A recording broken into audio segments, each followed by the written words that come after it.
3, 2, 1, and we're live.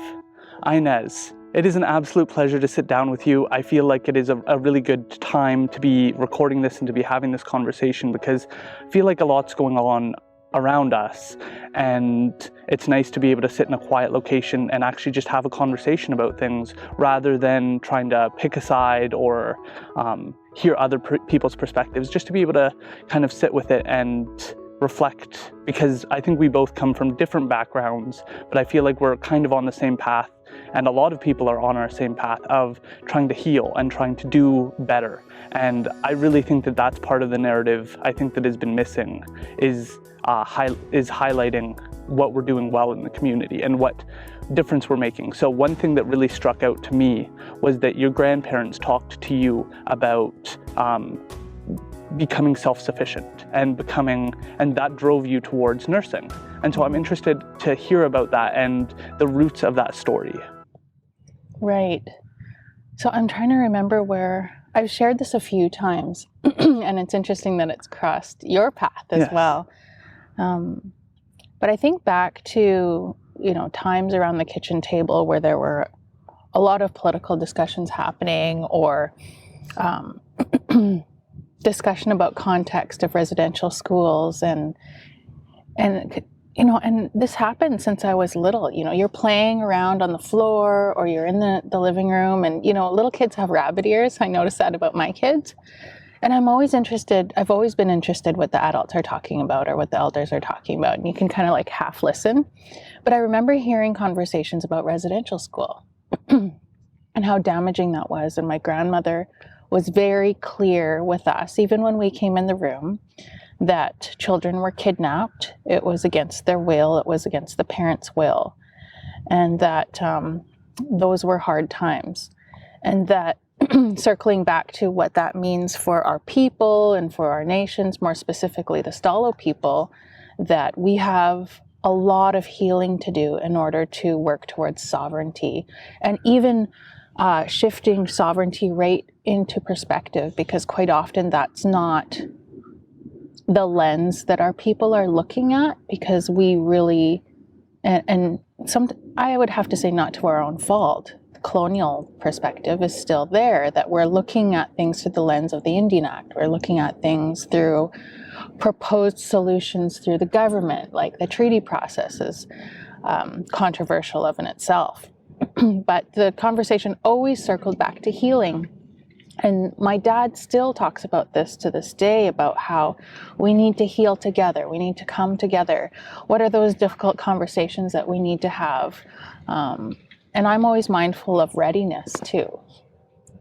They are critical conversations, but also being mindful that not everybody's ready to have some of those tough conversations. So how do we create a safe space to invite people? When you're ready, here's where we're talking about it. You can come and go as you please to take breaks, because it's intensive. Yeah. Of course, right now the world's listening in, and the world is trying to figure out how to navigate 215, as they say, the children who were discovered. And I know the reaction from a lot of the people I know, and myself included, are, really? We've known this for a long time, and now you're just tuning in. That's exhausting of in itself, but also in the same breath important that now attention is being paid. Yeah. But there's a process that people go through, the vicarious trauma of learning about it. They need time to come back and focus on what's the path forward. And it always circles back to what is the healing journey that we're on, and how can allies support that. So yes, that is the common thread that we share, that we have quite unique journeys on this path of how colonialism has impacted our separate families, but that's the common thread, is that we're healing. I completely agree. And I think one thing that I get worried about is when the narrative starts to leave our community and start to do its own thing without us helping inform it. And that's kind of how I felt when the news broke, is that it's first started by looking towards Indigenous people, and then it quickly moved over to, it was just corporations trying to get involved and do their own approach on what they view as sustainable or as the future or as the best path forward. And that always makes me concerned, because I think that we need to play a role in the process, but it's so complicated because it's also not fair to put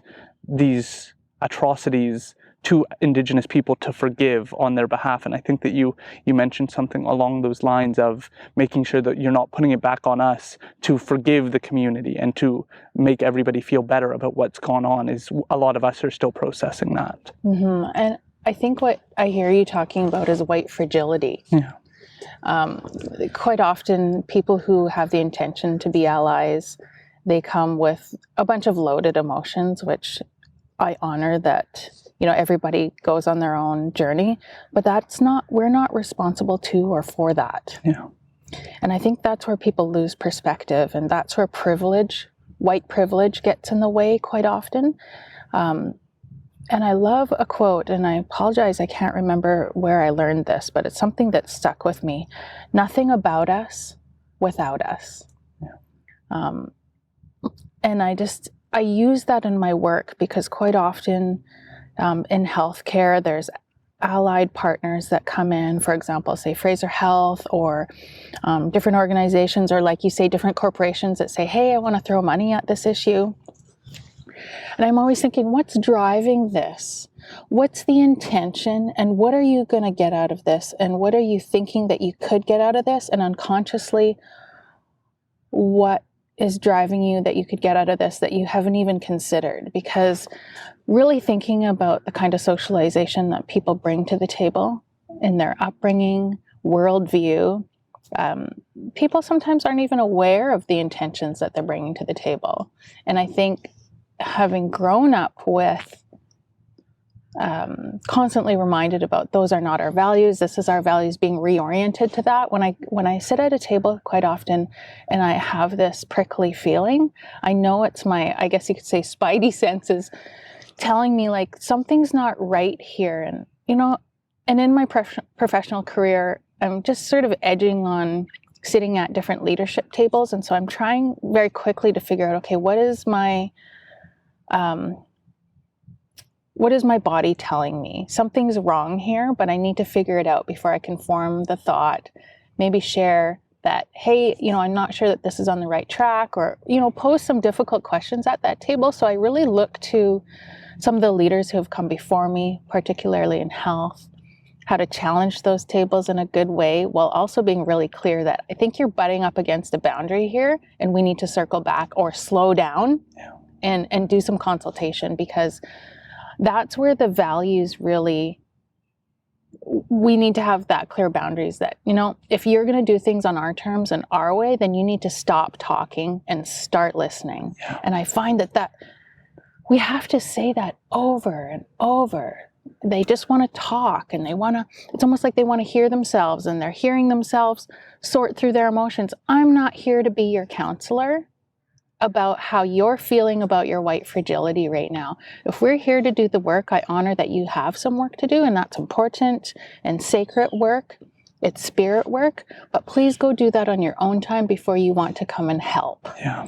And so separating those two things about doing that personal work and doing work for the Indigenous community seems to be a constant conversation that we have to have. Yeah, and I really respect what you're doing, because you are taking more of that leadership role in such an important area for our communities that has been struggling for so long. So one of the things that I saw you do is during the COVID-19 pandemic, you were starting to communicate with Indigenous communities and talking about these issues, which I really did feel was being left at the wayside when I was watching CTV or Global or these channels, was just think this, don't think that, this is how to look at it. And it was like, this is never going to resonate with my community, and so that meant a lot to me to be able to see that, because it is setting a different example and it's contrasting with the traditional approach. So I got to see the videos, and you were talking directly to the camera and breaking it down as clear as could be for people. And I think that makes a huge difference, because it puts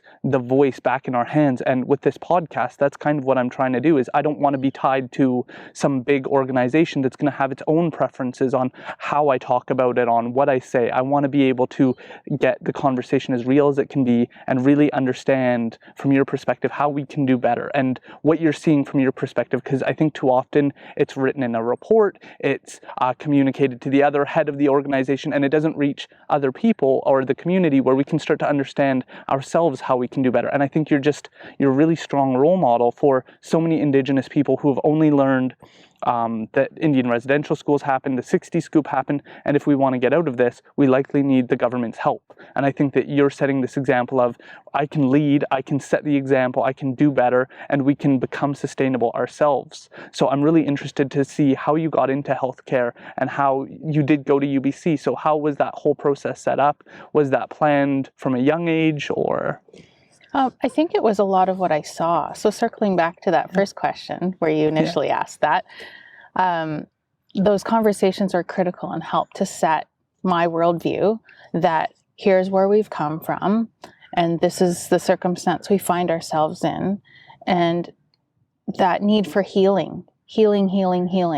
How do we really need to work towards sovereignty. So how do we get there? And watching different people in my family, and that was the thing. My grandmother was very clear. All you young people, and this is a message to her own children and the work that she did. She said, you have to work towards sovereignty for our people. We have to get that back. There's not a question of if or maybe, or no, that is the direction we need to point ourselves in, dead, dying, or bleeding. And it was almost like the war against to reclaim ourselves, to reclaim our dignity even that had been stripped from us. And seeing how that had impacted my grandmother, I think it really motivated my dad and his siblings. And so for us, the following generations, myself and my cousins, being tasked to, this is the healing we have to do, and we're not perfect. We struggle with many of the intergenerational things that other families do. I know sometimes people don't think that for whatever reason, but I think we're trying to honor those around us and hold them up in good space, but they struggle too, myself included. But that do the work, do that healing, but go to school. Get those tools, and how can you continue to hold space for our cultural values and our worldview?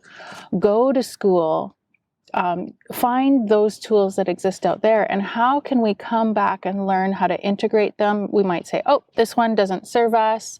It's deeply entrenched in Western values, or how can we pick pieces out of that and put them back together? And I guess in Western institutions, we call it creating knowledge, when really we're interweaving our worldview into those ways of communicating. How can we teach you that this is our way of thinking so that we can work together, so that we can help you to understand how to best work with us? And it was suggested to us that we go to law school. Uncle Stephen, for those who know Stephen Point, was adamant about us going to law school, because of course a big part of that, like what you're pursuing, is making sure that rights and title and so many different practice areas of law are observed and respected. Yeah. And so if we can get the tools of Western law, then we can help to protect that. Now, I remember one time he was joking and bribing us, like, hey, you girls, if you go to law school, I'll send you to Hawaii or something after you're done. And I remember being so mad. I'm not going to law school. I want to be a doctor. Yeah. And he said, whatever, just do something cool. And so I'm going to have to circle back and take him up. Yeah, for real. But it was also what we saw. Yeah. It was what we saw in the family and in the community. I was fortunate that my mom, when I was growing up, she had a background in ECE. So she was really keen on... Sorry, what is ECE? ECE, Early Childhood Education. Okay. And my mom is Brenda Point, and she was the first out of her family to graduate from high school, and she's the youngest. And so she ended up doing a little bit of ECE, and she stayed home with me, and I think that really helped with, we know now, early childhood development is so critical, especially in our communities where families struggle with a lot of trauma. So trying to set that solid foundation of development and early interaction. So I'm so thankful to my mom and dad for that. And then she and my dad circled back and ended up getting their teaching degrees through UBC, through NITEP, actually, the Native Indian Teacher Education Program. Wow. And it was a laddering program where you could start at the College of the Fraser Valley, which is now UFV. And it was a Native program. So again, here's the kitchen table conversation. They're talking about First Nations education, Indigenous education, Aboriginal education, all the language that's been used over the years. What does that mean for us? What does that mean for families? And so hearing again about Indigenous trauma that lives in our community and lives in our families, and how that's impacting our families' early ability to support young people in early education. So I was thinking, wow, there's so much practice areas. And I have to say, teaching is not my jam, but I always joke that I have some sort of honorary certificate in Indigenous education because my dad doesn't type. Yeah. He's a two-finger typer. Yeah. So when he was doing his undergraduate, I would type all of his papers for him. Wow. And then I would edit, which is interesting because we'd always argue about this because my dad's writing style is much different than mine. He has much more traditional narrative story style of writing, whereas I'm a nurse and always have been more of a science background and everything's factual. And if I could write a paper bullet point form, that's the way my life would go. So it provided me an opportunity to discuss, like, Dad, what's your idea here? What are you getting at? And so it was a really good learning opportunity for me because I'm not a strong writer. He's a writer and a storyteller and a speaker and all of these things. So that helped me. And when I circled back to going to UBC, I just went for it. I just thought I'm going to apply. Through high school, I made sure to have all my prereqs. I was, and always have been, an overachiever. So in grade 9, I challenged Math 10, wrote the exam with little or no background because I didn't attend a lot of the classes, evening classes I was supposed to go to. And I thought, I'll just challenge it and see where I land. And I passed. Wow. And I loved math. It was hard. But as a ladder, are you familiar with that term, ladder learning? No. So in math, my mom, again, here's a teacher thing. Yeah. My mom said ladder learning is where you need to know each of the steps before you can jump to the next level. Oh, okay. Because in algebra or anything, one misstep in any of the steps as you're solving a problem can throw you off. Yeah. And so somehow I managed. I don't know how. And so I got ahead in math. I ended up doing an advanced placement math in grade 12 after writing the Math 12 exam in grade 11. I did advanced placement English and ended up applying and getting accepted to UBC. Now that is its own story because I ended up dropping out after the first year. Okay. Some binge drinking there, a lot of grief and trauma that I think came into my awareness more than I was ready to acknowledge at that time. I had gone into my first year of university with some traumatic deaths in my family. I had an aunt who passed away from a heroin overdose. We had another great aunt who passed away. Just so many things going on. And then also, I think, going to what I think is considered an Ivy League university in Canada and really coming to an awareness and understanding of the amount of wealth that exists in the world after coming from a background of growing up on reserve. Yeah. And then also seeing how high functioning people were emotionally. You kind of see that in high school. And I've always had this attitude that I'm just going to fake it to make it. I'm going to try to figure it out. But going there and trying to manage my grief and really learning about myself and how maybe far behind I was compared to a lot of people, that really got me down. And so starting to cope with alcohol and different things set me back. And so I failed my first year and came home. Okay. So that was a really tough thing. But I ended up realizing I didn't like the entry-level jobs that I had to stay in and circled back to nursing school. Awesome. And how did you continue through nursing school? What brought you back? Well, I had a few jobs at the band office and, I really enjoyed the administrative stuff, learned quick, and I enjoyed, like, for example, I'd make the information packages for chief and council. So they need all the background information before they go into a meeting. Yeah. So I was in a training position for administration, and I remember the chief at the time stormed out of the council build room and said, "Who made this? who made this? And I thought he was mad, and I was like, me? And he said, this is really good. This helps a lot. And he must have just been in deep thought, because I thought he was angry the way his face was. And he's like, this is great. We need more of this. And he walked out of the room, and I thought, oh, wow, that was a big kudos. Yeah. And that's when I started to recognize, I think I can do something bigger. Wow. And, wanted to move on from the band office, and learned a bit. Even if you haven't worked in the band office, there's about 500 acronyms to learn. Now it's ISC, Indigenous Services Canada. You learn about CMHC and all that stuff. So that was a good experience for me, kind of getting a sense of how... Which community was this, by the way? Insko Kale, Okay, the community awesome. that I was born and raised in. A very tiny community. So went away, did a bit of Indigenous tours at Chetum, which is near Hatsik Rock.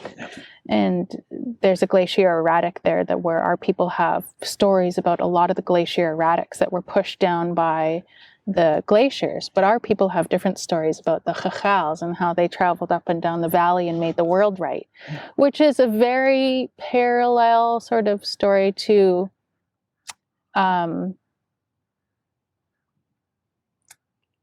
some of the biblical stories. So it's interesting when you see those parallels. That happened with the canoe story, which is that we all, during the flood, we all were connected in canoes to the story of Noah and the ark. And so I completely agree with you. I think that there are more parallels than there are dissimilarities to the both belief systems, which is why it's so unfortunate that they've been at loggerheads for so long, and that treated as if being spiritual is somehow completely the opposite of being religious. And I think that that's really unfortunate, because I think an informed dialogue could definitely occur there in regards to religion and values. Absolutely. And I think that was interesting for me to see the parallels in that, because they talk about how the canoes were tied up at the top of Sumas Mountain. And this site where I worked as a tour guide, and we did tours with, I think, grade 4s and grade 7s. We talked about some of the oral history, some of the teachings, and then the scientific background of how the Western world has come to understand how these glacier erratics have come to land in the valley, that we have our own worldview of how these were created. And so, yes, I agree. So much more dialogue is needed. And I think that's the awareness that position brought for me. And I thought, you know what, I'm not making enough money here, kind of like at the band office. So I kept hopping around. At one point was working at Stella Nation as an administrative clerk for the finance and administration department, serving tables at night. And it really also wasn't the lifestyle that I was wanting, working so much for very little money. Yeah. And wanting to not live hand to mouth. And I watched people in my community, watched my parents, and I thought, you know what, I also feel like I want to make a better difference. So if I can do both, I can make more money, not struggle, maybe help my family, help my loved ones, because of course we do so much ceremony and whatnot, there are expenses there. So I want to be able to help in that aspect, but I also wanted a meaningful career. And I remember asking my aunt, I have an aunt, her name is Elizabeth Point, or Liz, and she was a nurse. And I remember learning that she was going to school, and I remember having that on my periphery. But when I had come to chat with her about where did you go to school and how long did that take, she let me know that she has a bachelor degree, an undergraduate, and it's a Bachelor of Science of Nursing from UFV. How long did that take? And just really grilling her about it. And she ended up having to go back to high school, get her high school degree, then go back and get her prerequisites, then do her undergraduate. And I thought, wow. And then I started studying how much nurses earn, registered nurses. Because a nurse is not the same. There's different levels of nursing. And boy, my eyes were about as big as pies when I saw how much the earnings were for registered nurses. So I started, I remember on my lunch break one day, looking on the internet and realizing that UBC had a nursing program. And I thought, maybe if I go back and switch faculties, I could try something and also have a better readiness of I know what to expect when I go there. I know what I need to do in order to, do the work. a lot of self-discipline, Yeah. a lot of self-reflection. And so I applied to switch faculties and was promptly told, no, we've looked at your grades, you've failed a number of your classes, and that's just not going to happen. So I had already used my, what you call an Aboriginal entry allowance, meaning that as long as you meet the requirements to enter, you are guaranteed a space. Yeah. And they will give you that one time. And I had already used that to enter the Faculty of Science. So I thought, okay, I was pretty disappointed, realizing that, yeah, I'd gone away and done some healing. I'd made some mistakes, but I think I'm ready for this. And I wanted to fight. So I thought, what is the way that I can humbly present that yes, I made some mistakes. Here's what happened. So I wrote a 4-page letter to the Faculty of Nursing and Admissions. And I said, this is what's happened. These are the deaths that have happened in my family. I was very clear that I was not coping. This is what I've gone away and done. I sent in my resume of all the different employers I'd worked from. I got a support letter from my chief. Awesome. I got a support letter from the director of health at the Stella Nation, and as well as Doug Kelly, who is a prominent leader that's worked in healthcare to bring the First Nations Health Authority to life, one of many people, and a few others I can't remember. I found that letter a few years ago, those letters that those people wrote for me, and I thought, I need to acknowledge that, because there was a special meeting pulled together to reconsider my application. And they said, yes, we will give you a conditional acceptance that we are going to watch your progress in the first year. Yeah. Because we really can't ignore the fact that you failed your first year and you didn't take it seriously. And I said, I hear that, and I will continue to report to you everything that I'm doing. I was also on conditional acceptance from our funder. Wow. From the Stella Nation, because again, I had failed. You have to report your grades every semester to the funder. And he too said, I don't know that I can approve you to go back. Yeah. And so I showed him that I had got conditional acceptance, and he said, you have to send me every single one of your grades on your papers, everything. And I said, I'm happy to do that.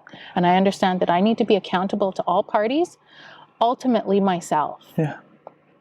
And I graduated as the class speaker for the School of Nursing and the School of Engineering. Wow, no way.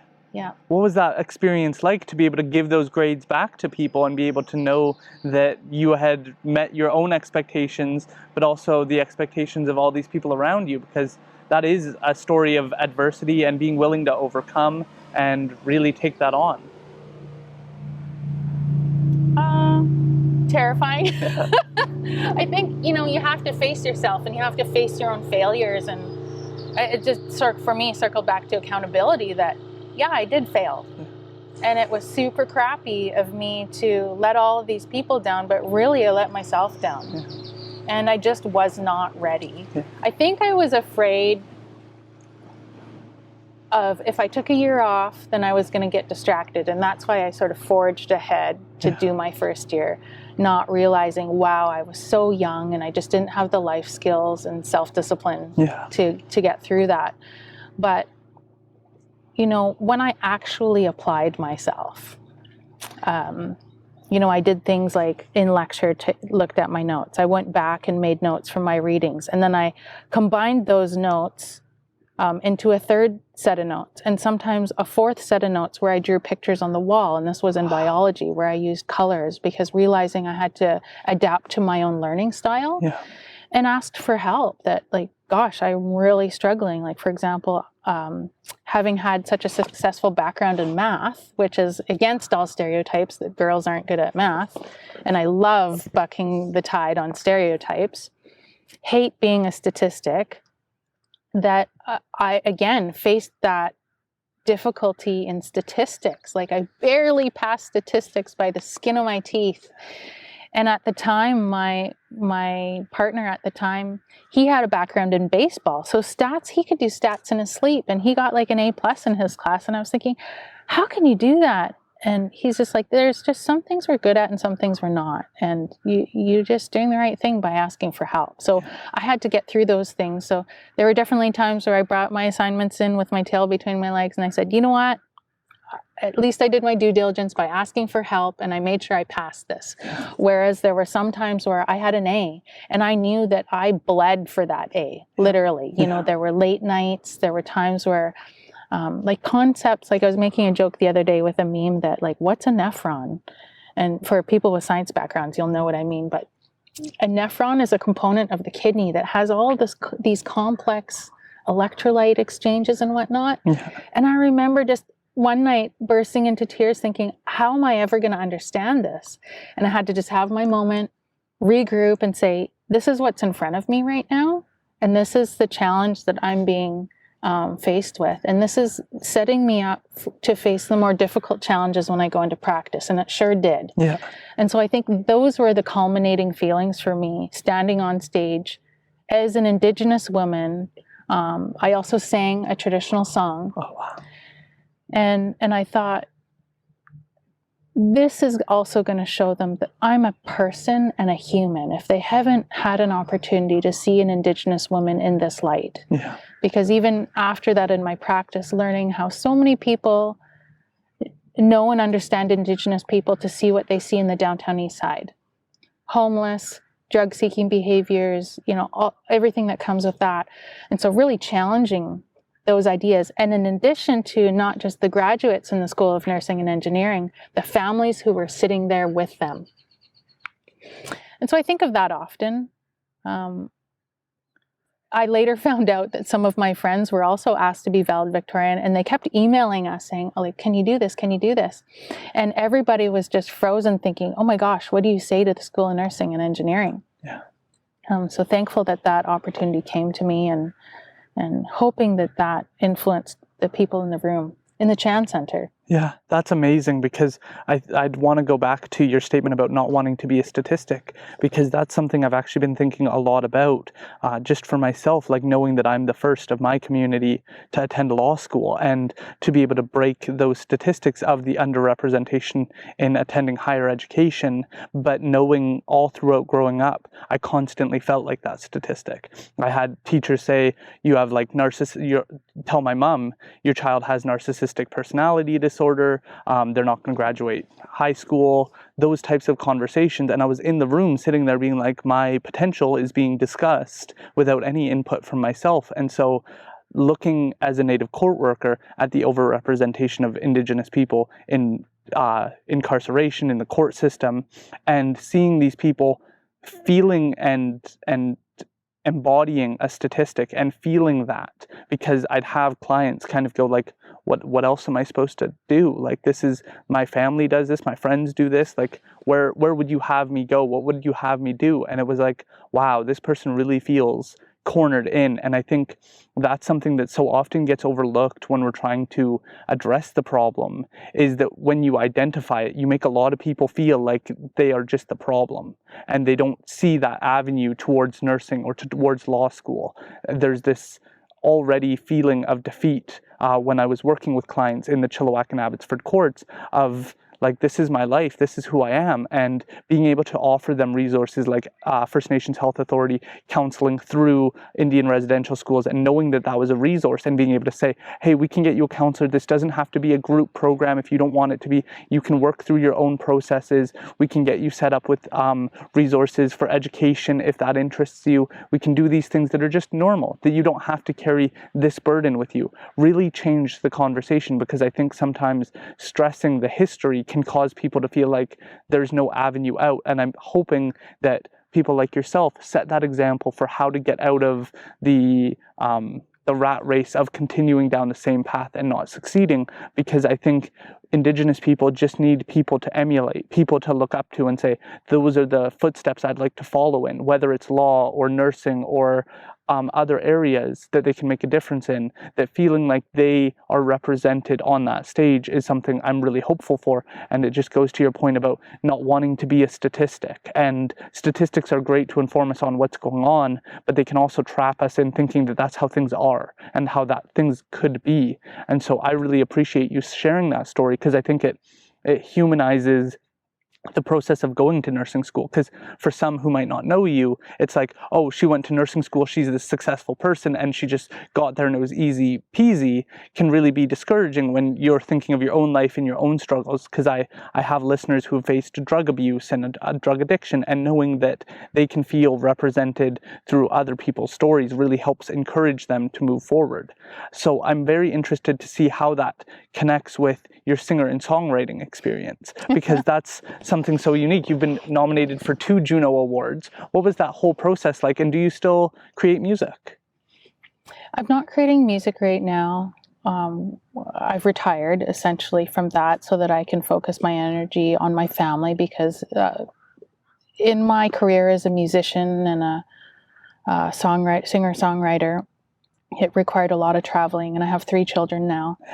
And so when my children became of age to go to kindergarten, I just decided that this is time. I also went through a divorce. And so we just said, we need to put the children first. And thankful for that, thankful to my partner at the time, Otis. It's tough to go through a divorce, and we supported each other through our undergraduates. Otis now has his business degree in Indigenous business, and he's married to his partner, Katie Godfredson, who is in Kamloops, and really thankful to both of them. We co-parent, and it's the dream that is you would wish for in co-parenting, and putting the children in the center of that has been important. But as a result, I had to make a difficult decision to retire my music career. But at the same time, I feel like I got a lot out of it.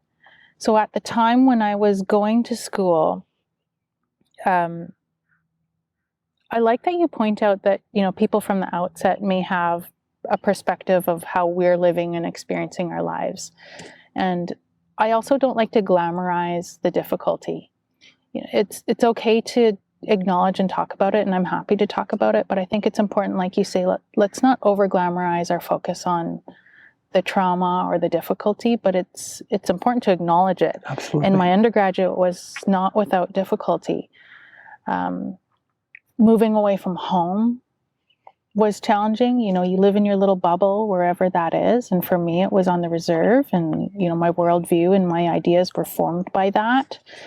And so that was a significant shift for me. I moved to campus, and I acknowledged that binge drinking was a problem for me. So I'd find myself, I had these rules for me in my self-discipline.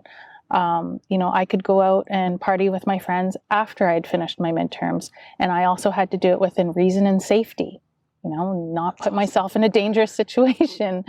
But in the meantime, I could do small wins, like I could buy myself pizza after I had successfully finished a paper.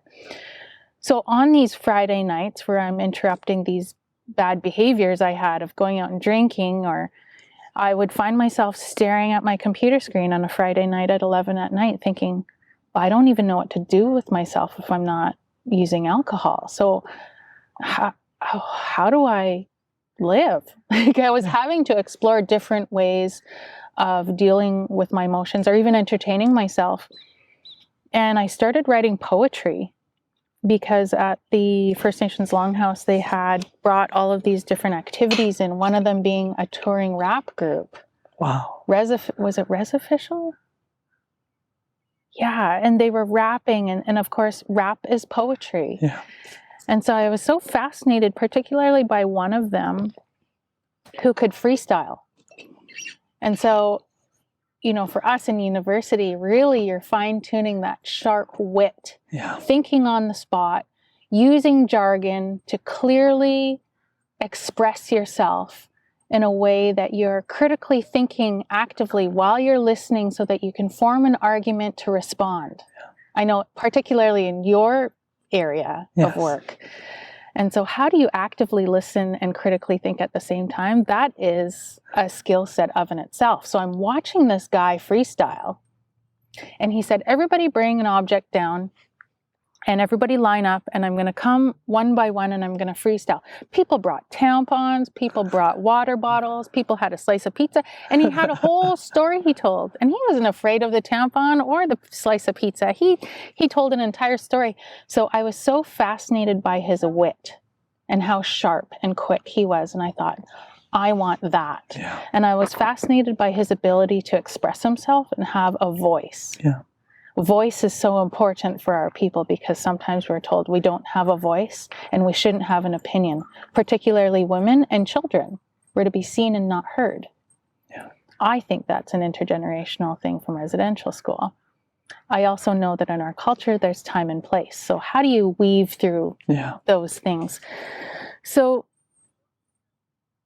coming away from that, I found myself writing down thoughts and ideas, and I had started to accumulate this book of pretty raw writing about braids being cut off and children being apprehended and being taken to residential school. And a lot of it was fueled by anger and frustration from my experiences in the classroom. Anytime anything Indigenous came up in the classroom, it was so misinformed, and people had their opinions on them, which were more grossly misinformed. And in an effort not to rage and tell everyone to eat shit, which is so unprofessional, I needed to figure out a way to deal with my rage. And how was I going to make impactful change if I was just going to be an angry Native woman? Because nobody wants to listen to an angry Native woman. So I wrote and I wrote and I wrote. And a few years later, I was living with my partner at the time, Otis, the father of my 2 older children. And he noticed that I was writing and encouraged and supported me to start presenting some of this poetry, which was very real and raw. And I remember people clapping for me in this cafe-style presentation, like a poetry slam. And I was just like, wow, people identify with these thoughts and feelings. So then I realized I wasn't alone and that my voice was important. Yeah. That really validated me. And then one day, I was so homesick. I skipped one of my last lectures, which was very unlike me, but I was just in tears. I was homesick. And I was fortunate to have a vehicle, so I jumped in my car. I didn't tell my parents I was coming home. And I remember driving over the Port Mann Bridge, and I was listening to some hip-hop music, and you could see the mountains rising in the background. I needed to go home to the territory to regroup. And I just had some thoughts that came to mind with the music, and I very quickly formulated verses, pre-chorus, chorus, and a song came together very quickly. It was almost like the sky opened, like a little trap door in my brain, and all the words just sort of went meow and then onto the piece of paper. And not safe, but I wrote it on a bill that happened to be sitting on the passenger side, and that's how I wrote Stella Strong. Yeah. Because I was just thinking, God, I need to call my spirit back. I'm feeling so weak in my spirit and my body, my brain. You get brain drain at a certain point because we all know post-secondary pushes you to your limit and beyond. Yeah. And is teaching you how to perform in a high output environment. And that's sometimes not healthy. And so, again, my partner found out about this. I showed him, like, ooh, I was terrified even to show him. And he said, you have to record this. We have to make this happen. This is so cool. And he was my biggest cheerleader. And so I connected with Jason Burnstick, and he helped me to make it into an acoustic song. I also connected with another guy who made some beats, and we made it into a hip hop version. And it just took off from there. My husband at the time bought me music equipment, and I would just fiddle all hours of the night writing. And I ended up joining an R&B duo, and we called ourselves Gold. Yeah. And we'd perform in these gritty bars in Vancouver. I remember we opened for Res Official, the group that had originally toured. And we did hyphy inspired. I don't know if you're familiar with hyphy. I've heard of it, yes. Yeah, we did hyphy inspired R&B. And our lives, I think, took different directions. Okolani LeBlanc was the gal I sang with. Tremendously talented woman. To this day is still writing and recording music. But then started exploring more of my own writing and thought I wanted to take more of an R&B turn, a little bit away from hyphy, and wrote Sing Soul Girl. Yeah. I had all of these songs actually in a bank that I was terrified to do, and I ended up just recording it, and by accident stumbled through putting the album together. I had, for a self-care thing, done a photo shoot. I had actually lost a pregnancy. And so that was so difficult of in itself, and ended up thinking, you know what, this native photographer was in town. I thought, oh, I'll do a photo shoot. And when we needed to put the album together, someone said, oh, do you have album art or photography? And I was like, no. Well, I have these photos. So it was just crazy the way the whole thing came together. And so by the time I'd graduated nursing, I was working at St. Paul's on 10AB, which was post-op. So I'd do 12-hour shifts. Sometimes after a day shift, I would go record at night. Wow. At a friend's house. And that's just how the album came together. I was married at the time, had my son Zane. He was a baby, traveled to AMP Camp, which was the Aboriginal music program. Learned a lot of basic skills about how to tour, how to work with a sound man, how to operate yourself as a sole proprietor in small business, because technically you are a sole proprietor as a musician. I had come with my album pressed already. Like, I had a box, because we put the album together and all the boxes were sitting in the living room, and we were like, what do we do now? We really didn't know. And it's funny, when I tell this story to people, they were like, we thought you just knew what you were doing. And I was like, I had no idea. Thank goodness for Google. Yeah. How do you do a gig? Like, I had no idea, but I just knew that when I was on stage performing, as terrifying as that was, it was the most terrifying space, but also the most empowering space. Yeah. And people are like, you don't look shy, you're so brave. And I'm like, I would be so close to barfing every time I would get on stage. And it was just something that really helped me in my healing process, to be able to, I wrote these songs. These are my ideas and my thoughts. And just to be validated by the crowd of people. Like, I remember coming home and doing like a homecoming performance in Chiacton. And everybody showed up, a lot of kids. And in the crowd, everybody's filming me, everybody's crying when I was singing Stella Strong, and feeling like, wow, I'm not alone in this. Yeah. And it was really sort of a next level to me to realize, like, wow, I want other people to have this feeling. And started touring and talking about my story of having suicidal thoughts and having a plan and having the means. I don't know if you're trained in suicide assessment and support, no. But very, very high risk when someone first discloses to you that they have suicidal thoughts. And next, we explore, do you have a plan? Do you have a date set? How would you do it? And so having worked through that privately, realizing that finding my voice, finding a space for me to express myself through not only school, but also art, that helped me come back from a difficult time. So transitioned into touring, doing some motivational speaking, encouraging young people to, plow through grade 12, however you can, get all the help you can. Find something so that you don't have to scrape by in life, but also take care of your spirit and your heart. And this is how, what I struggled with, because people were so shocked even then.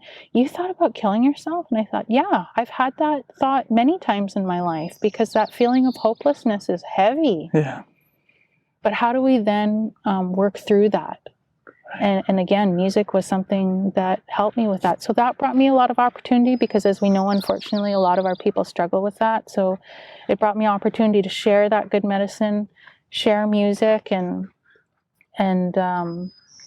pulled me away from my nursing career a bit. Wow, that's amazing. And just to go to the Port Mann Bridge and driving over that, it's just funny that you say that, because a lot of this podcast was inspired on a drive back from UBC. Mm-hmm. I was driving back. It was the pandemic was just becoming real news to Canada, and kind of becoming more real. The university was talking about closing down, and I was like, there's no voices that I'm seeing on the news or hearing that I trust, that I want to hear from. And we have these great professors at UFE, we have these great people in Chilliwack, and nobody's talking to them, and nobody's sitting down with them and getting the full story. And for me, podcasts, like, I know we come from an oral tradition, and for me, podcasts, they're very easy for me to listen to. So back and forth between UBC, because I also couldn't stand it there. I just felt too disconnected. So during my first semester, I was trying to live on campus, but returning 3 times a week, 4 times a week, to the point where it's like, do I really? So during the second semester, I was like, I don't need a place. I'm just going to drive.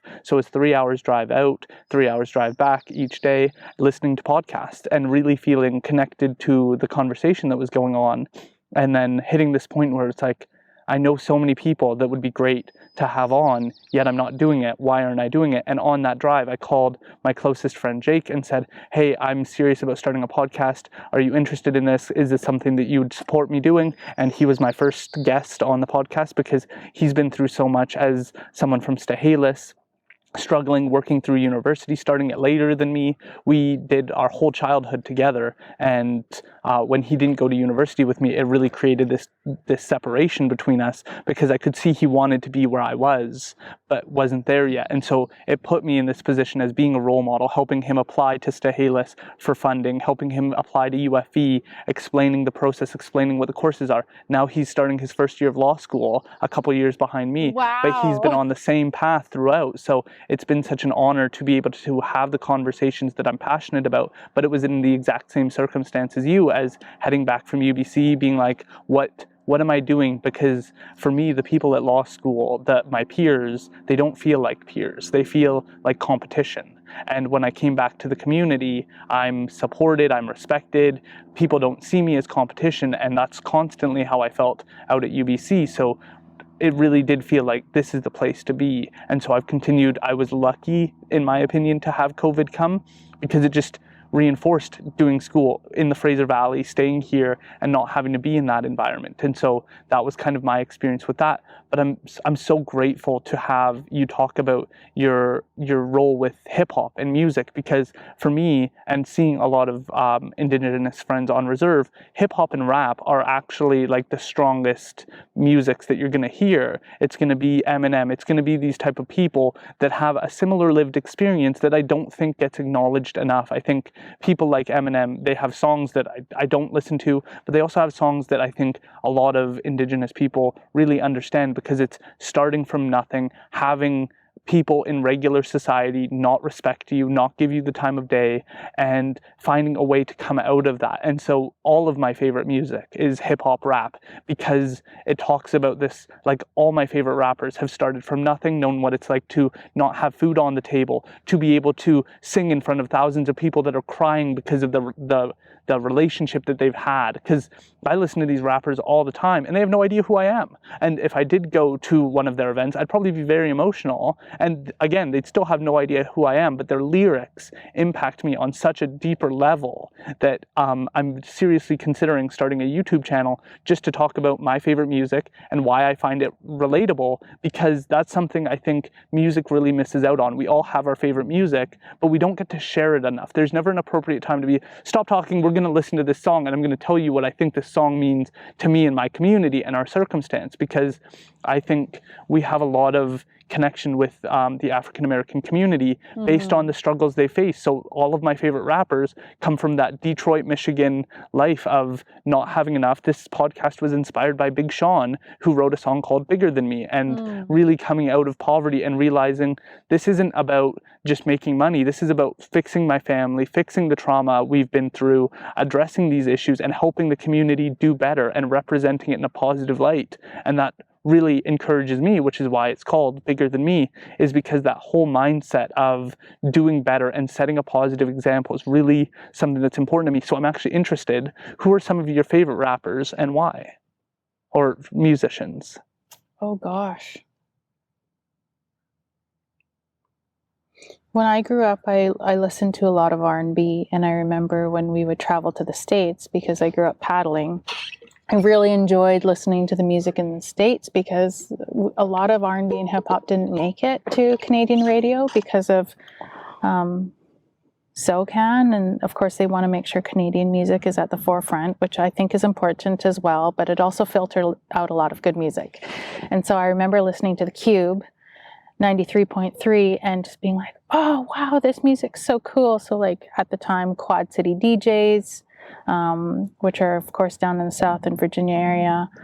There was Brandy, Monica, SWV was a big one, Sisters with Voices. And Okay. I always say SWV taught me how to sing, because I remember being in my room trying to sing along or like understand the different riffs, Whitney Houston, Mariah Carey.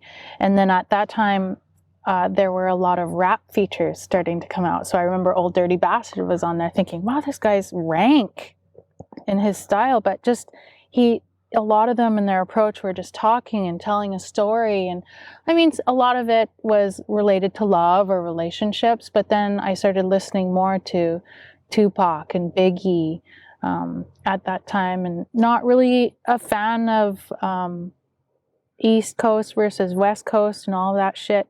Really, because a lot of the young people were gravitating towards that. And that was a problem on our reserves, repping colors. Are you blue or red? And I remember in the States too, on the Lummi Res and Nooksack, you know, gang stuff was a problem. So I definitely gravitated towards the music, but not necessarily this lifestyle that was being projected. Master P and all of the artists at that time that came out. And just last night we had friends over and we were listening to some old 90s rap.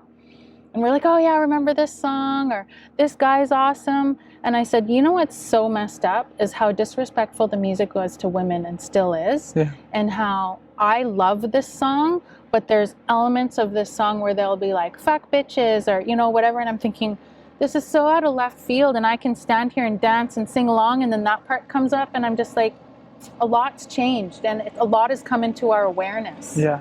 Thank goodness. Yeah. But those are important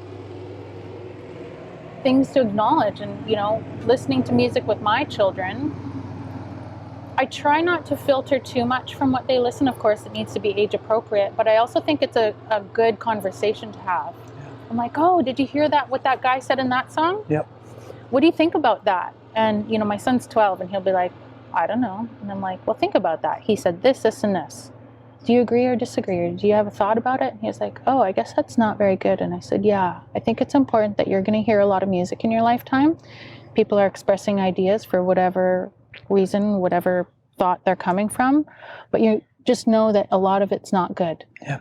And some of the music that I might listen to from a long time ago, I don't agree with some of what they're saying either. Yeah. Ah, okay. So yeah, a lot of the music back then was very focused a lot on gang life, coming out of difficult situations. Yeah. You know, in the era of Eminem and those rappers, I think there was a lot more content about emotional journey, which wasn't there back in the 90s. Yeah. And bringing light to the need of emotional intelligence, because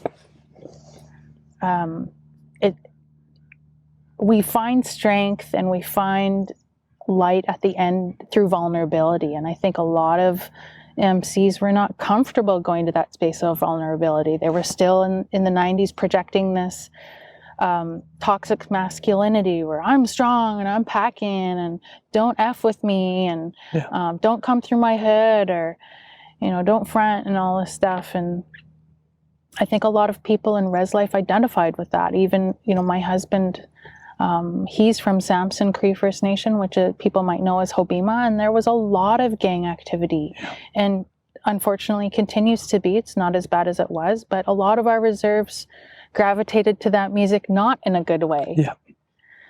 So it's funny that you asked me about that. You know, we were just talking about that last night. Yeah, because I think of people like, I don't know if you've heard of NF, but he's more recent. He's like, Eminem's joked about how he's like his like rap kid because he's so similar to this Recovery album. But there's no swearing, there's no belittling women. It's all about how deep can he go with the lyrics of talking about losing his mother to drug use and struggling with not feeling like he fits in, but also struggling with anxiety and depression. And not just saying that, but going like, my mind is going so quickly down these rabbit holes of negativity and of whether or not I should even exist and whether or not this is even worth something. Like in one of his interludes, he just talks about his album had been the biggest ever. It was probably the height of his career, and he wanted to die. He didn't want to live anymore. And so like breaking that down for the listener and explaining, this is the life I live. Like feeling pressured to be on with fans when he's still the same person. The person who's rapping to you in that song is the same person who has to meet you and doesn't do those types of things, doesn't enjoy the meet and greets with the fans after, because that's not who he is. And so it's very interesting to see these developments in people. It's exhausting. Yeah. Like, and I'll speak to that. You're on 24/7 and you're technically an entrepreneur. And so nobody cares about your business as much as you do when you're an entrepreneur. And so the work never ends. The emails never end. The interactions never end. You have to be on. People have an expectation and an entitlement to you. Especially after gigs when you're liaising, shaking hands, kissing babies, or whatever you want to call it. Seems like politics at times. But then people they also want to tell you their stories. And they're very traumatic stories. And, I always try to make myself available and hold space, but there needed to be some healthy boundaries about that, because it started to impact my mental health as well. People need to recognize that we're human too. We've had an experience and we're still having that experience. And that's part of why I decided to pull back as well, is that, okay, I did my part. This was a part of my journey in healing, but I don't know that I want to do this full time. Do I miss it? Yes. The part that I miss is being on stage performing. That was less than 10% of what I did in my music career. A lot of it was being on an airplane. A lot of it was being alone in a hotel room. A lot of it was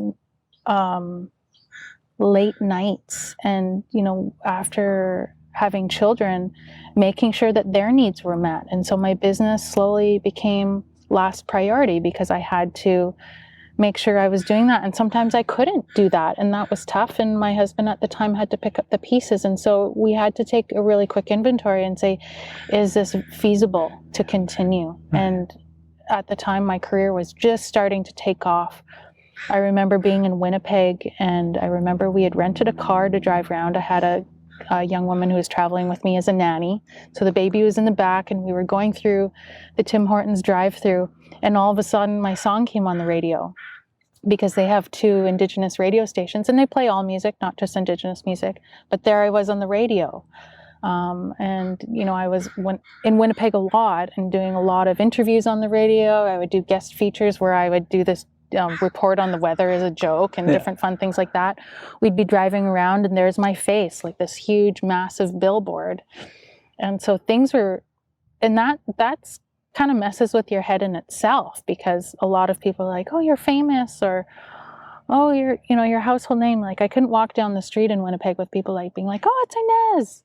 It was a very strange world to go from that back to home. Home was a safe place because at least everybody at home in the community was like, hey, Inez, or even the little kids were like, oh, it's Inez. Their parents would be like, that's actually your cousin. So it's cool. Like, you don't have to be all starstruck. And I'd be like, yeah, how are you? And how's school? And start to circle back to some of those auntie kind of conversations. Whereas, being thrust into that limelight and other places, particularly Winnipeg, started to feel unsafe. And some of the interactions I had with particularly men started to feel unsafe. And I really struggled with that. I didn't know how to put my finger on what I was feeling. Again, that emotional intelligence that I needed to work on, to have the tools so I can understand why other artists start to implode. I had my own moments of implosion and poor decision making. And so had to really pull back. And now at this point in time, really just focusing on my family. I hold that space and time that I had the opportunity to share my story and my music. It's a very special time in my life, but I don't know that I'd go back. Right. I can't imagine, because I think for a lot of Indigenous people, specifically with my community, we've been through so much, but we don't talk about it. Or when we do talk about it, it's just, remember like the impact of Indian residential school. It's not, remember when this thing happened. And so when you're sharing those stories, probably for your audience, it's like, finally, somebody said the thing that we all have not been talking about for so long.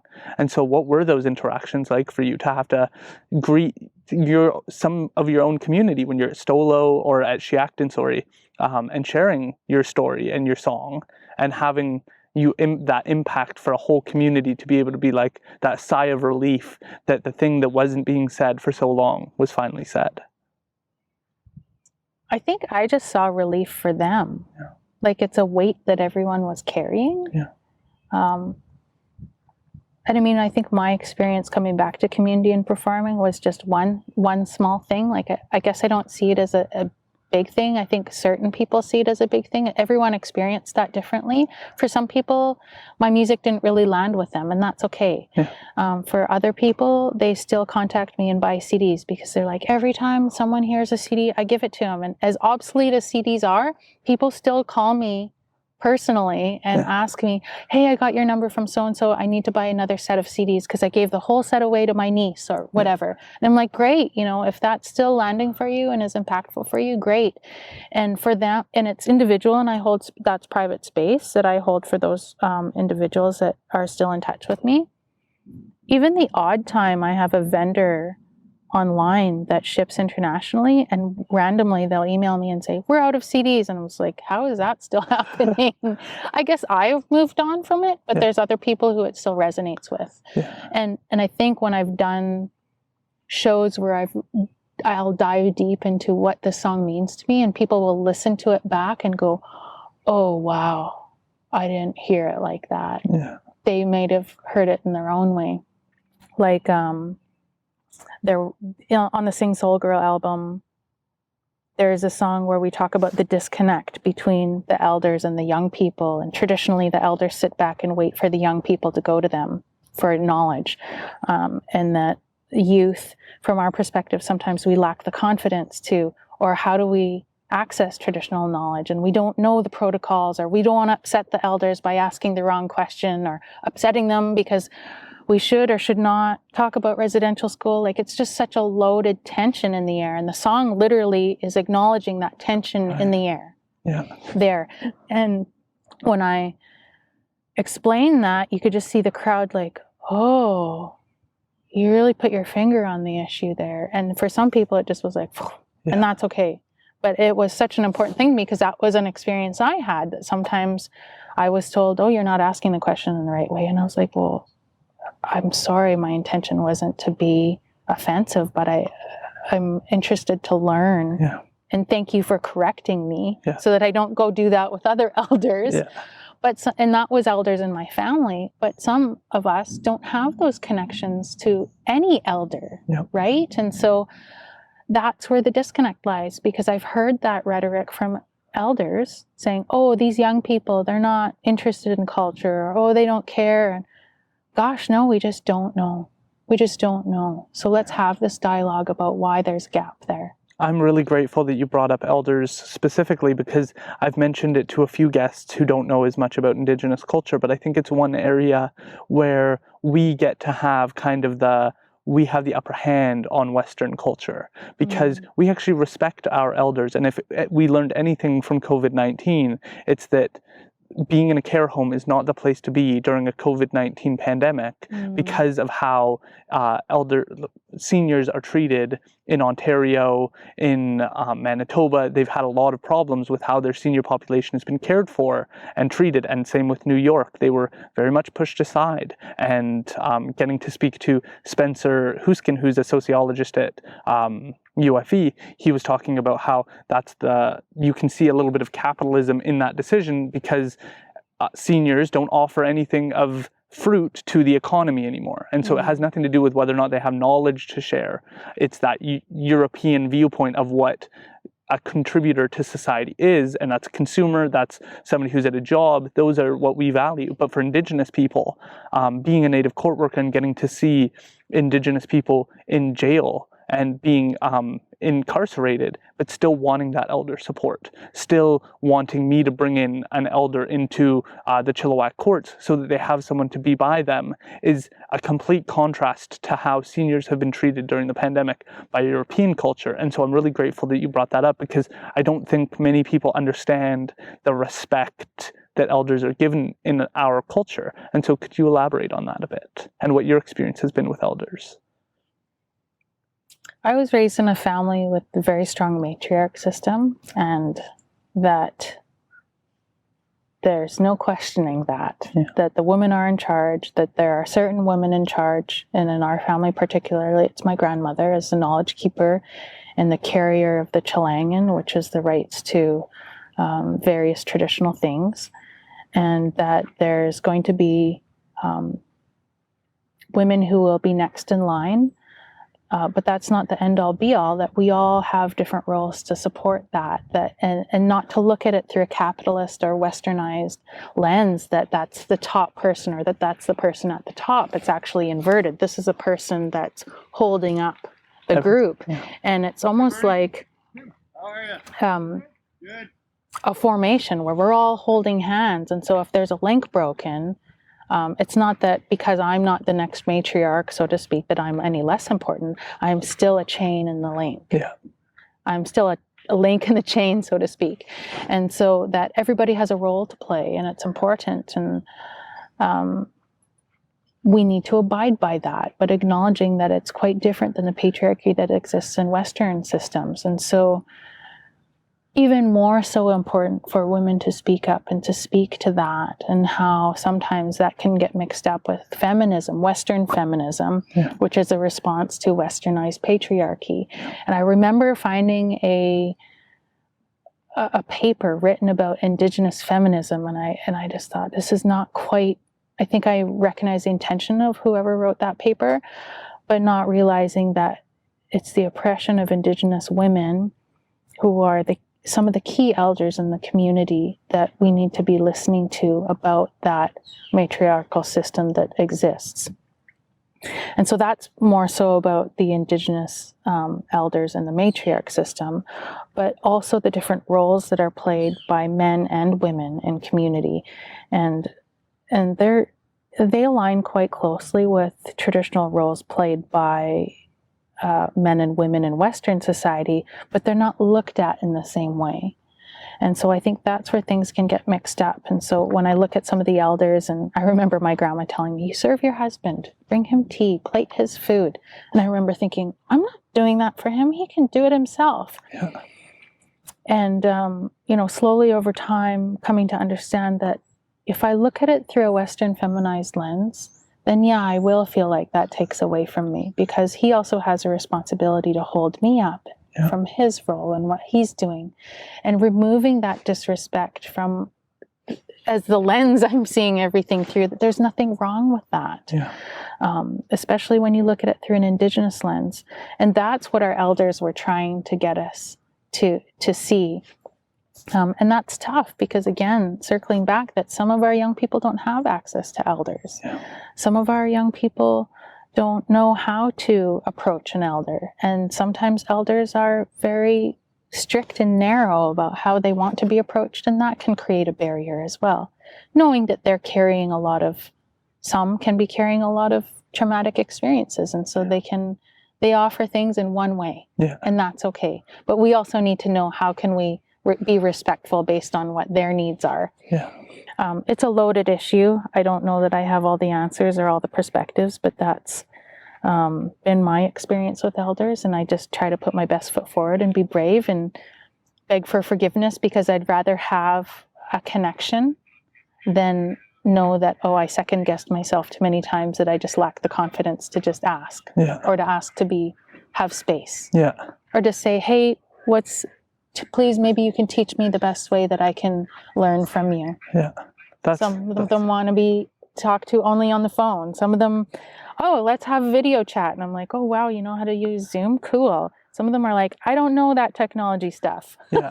No, that's amazing. And I think you hit the nail right on the head, because I think it is complicated. And I think appreciating that sometimes when Indigenous knowledge goes to a university, it warps and changes into something that's a hybrid of two different types of things rather than what it was to begin with. Because I do see that in universities a lot. There's a big Indigenous push, but it's not reflective of anything I've learned in community through people. It's more of like, these are the ideas we think are important based on what we've heard from these people, and now we're just going to enforce them just like any other program. And I think sometimes it misses the soul of the community, of what it was intentioned to do. And I think that point about feminism and Indigenous culture is is really strong, because I think there is this communal support that Indigenous people offer, and that mindset has found itself in potlatches, in ceremony, in all these different places, and can often get lost when you're trying to view something through a specific lens to come to certain understandings. And so I'm really grateful for that. I'm interested as well to learn more about how you've come about to being involved in Stolo Health, and when you took back on that nursing role in our community.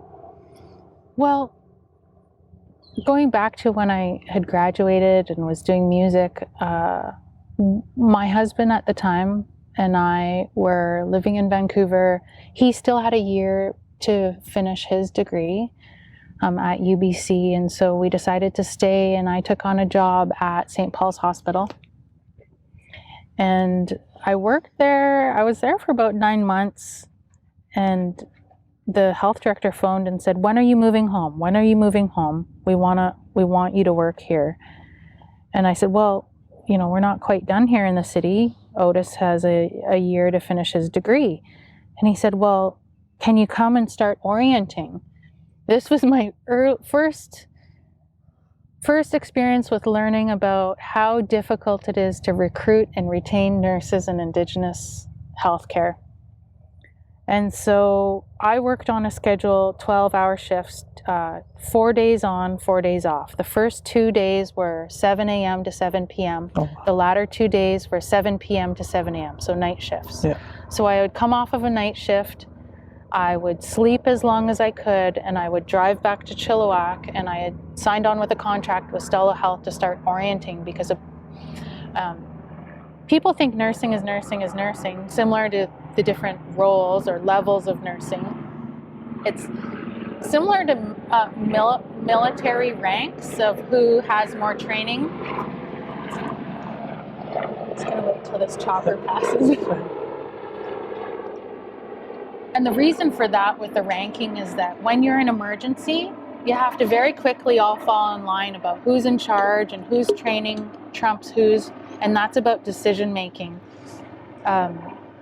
In community, that we don't see that as often, but that's the reasoning behind it. Yeah. But shifting to a different practice area requires a whole different set of knowledge, and so I didn't know or understand community. And it's so different than bedside care. That's what you call hospital care. You're literally working at the bedside with people. Whereas in community, you're doing health education. So you have to have a strong background in a base of knowledge of illness, chronic illness, that sort of stuff, navigating healthcare systems. But also, in addition to that, communicable disease control, which involves immunization.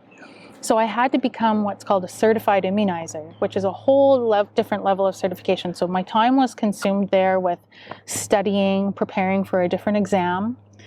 I was sent away for foot care training, which is another level of certification for knowledge to care for people with neuropathy, who are diabetic, or people who can't reach their feet. Yeah. And so making sure that their foot care, that's also to prevent amputations and things like that.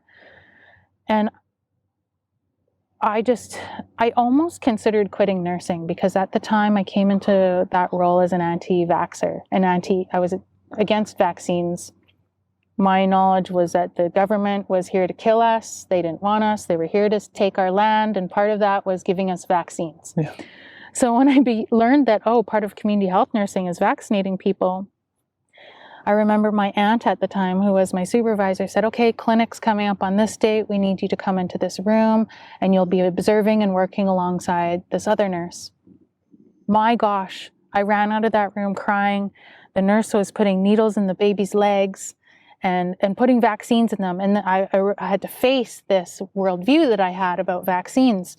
And I thought, I can either continue in this job and learn about it and figure out if I'm going to do it, or I have to quit nursing. Yeah. And I just thought, you know what, I'm going to study it and see where I land. I'll check it out first before I make a decision, because I'm not a quitter, first of all. Yeah. But it's also the scientific method that you used to say, this is the bias I came in with. I'm going to let the science kind of inform my worldview. That's using science as a tool. The the actual science of hypothesis and that process is actually what you went through. Yeah, quite the scientist, because the nursing process is you assess what's going on, then you plan, how am I going to respond based on my resources that I have at hand, you implement, so you follow through, and then you reassess, and it's a circular process. I approach my life like that. And that's what I had to do. I was like, I'm just taking inventory. I don't like this. This doesn't feel good. It butts up against the worldview that I'm bringing into this. Well, I'm going to explore what the opposing argument is. And I always hold in my basket of worldview and thoughts and ideas and things that have been given to me or gifted to me, that lack of trust is always there. And sometimes that plants seeds to take away from us. It can put barriers in the way of good things. And I've always acknowledged that I don't want that for myself. I want to have access to everything for myself and everything for our people. And I don't want my lack of trust to get in the way. So I have to face that. And that's what I was considering there, is that I wonder that this could be a good thing, but we're afraid. And so in studying vaccines, the history of vaccines, having a background in science to understand how they work, and also understanding some of the things that were done against us, I learned that vaccination campaigns were not targeted solely at Indigenous people. They were there to benefit the non-Indigenous community. And so I realized that this is a gift. And also having that red flag in the back of my mind, if I was to see some of this being targeted only at the Indigenous community, I would know from the history of our people being studied or researched on in the hunger studies in residential school, I would throw red flags on that play. And so I decided to move forward with becoming a certified nurse, did a lot of education, and I loved it. I embraced it because I realized that health education is giving power back to the people, giving agency. And part of that is informed consent. A lot of what we learned in the immunization course was about informed consent, which is such a huge piece of taking power back. Because quite often what I found happening in the clinics was I would come in and I would say, I really would like for you to consider immunizing your child. I'd like to give you more information. The parents would be unsure, and I'm like, yeah, absolutely. I appreciate that you have questions about this. Let's chat about it. I want to make sure you have a space to make a decision. They'd come in and see me, realize, I really trust Inez, and they'd say, I don't want to talk about this. And they'd give their baby to me and say, just do it. And there's a fear of needles and all that sort of stuff there. And that was tough. And don't get me wrong, I appreciated that people trusted me, but I had to hand the baby back and say, no, this is your decision because you have the power to make this decision. And I'm legally required to go through each vaccine with you and make sure that you agree. I have to tell you the cost benefit of this is the benefit that your child could get. This is the risk that goes along with it. It's kind of like, you see those commercials where they say, here's this medication, but this and this and this can happen. And that in itself, facing the risk, I think our community doesn't have really straightforward conversations because they're too scary. Like you said, some of our community, we can't even really talk about residential school. There's a lack of readiness there, and that's okay because the pain is so much. Yeah. But it edged on that. Like, let's have some real conversation here. You're important. Your opinion matters. It's okay that you don't understand this. How can I break this down so it's digestible for you? Because, of course, with a science background or sometimes any professional background, we use too much jargon. Yeah. And so I learned a lot about myself, learned about the families, and was happy to gain their trust. Of course, not everybody wanted me as their provider, and I respect that because there's always a concern about breaching confidentiality in community, and that is of the utmost importance, that if we're going to try to earn people's trust, we have to also make sure that they know and understand that we are committed to protecting their privacy. That band office mentality of everybody knows everybody's business does not have a place in anywhere, not in the band office, not anywhere, that anything that's shared between the client and the provider is privileged. Yeah. Unless you tell me that you're going to hurt yourself or you're going to go hurt somebody else, I can't talk about what you've said unless you give me that explicit permission and consent. So it was a real privilege working with families and their children to give that power back and be trusted in that process. Yeah, that is amazing. And it's something I experienced as well as a Native court worker, just interacting with someone in a cell and then seeing them in community, if I was doing community engagement or something, trying to make sure that if I greet them, I do that with everyone so it doesn't look like I'm greeting a client or a potential client, because I don't even want that to look like, oh, hey, Joe, and like they're talking to me. I don't want that to come across like I know Joe because of my role. And so I definitely understand what you're saying.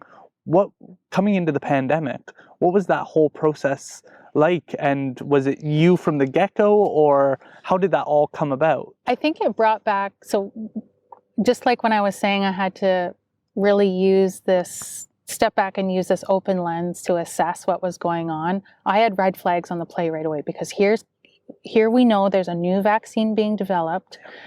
Through the FNHA and the providers and the leadership, we're advocating to put our people in the front of the line for best care. We're advocating for equitable care, meaning if people need more care, better care, we're there advocating for it.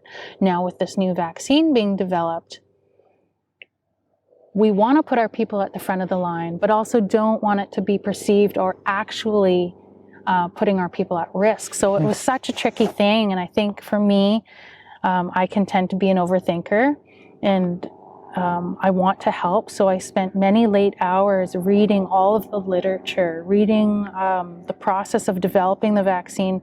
I can't say that I'm an immunologist or a virologist in that sense, but at least I had somewhat of an understanding and science background that I could read the information, sort of very quickly get up to speed on any stuff that I'd forgotten from my studies in my undergraduate, to come to an understanding, would I recommend this to our people? Because I knew that question would be posed to me, maybe not professionally, but privately. My family would come and say, what do you think?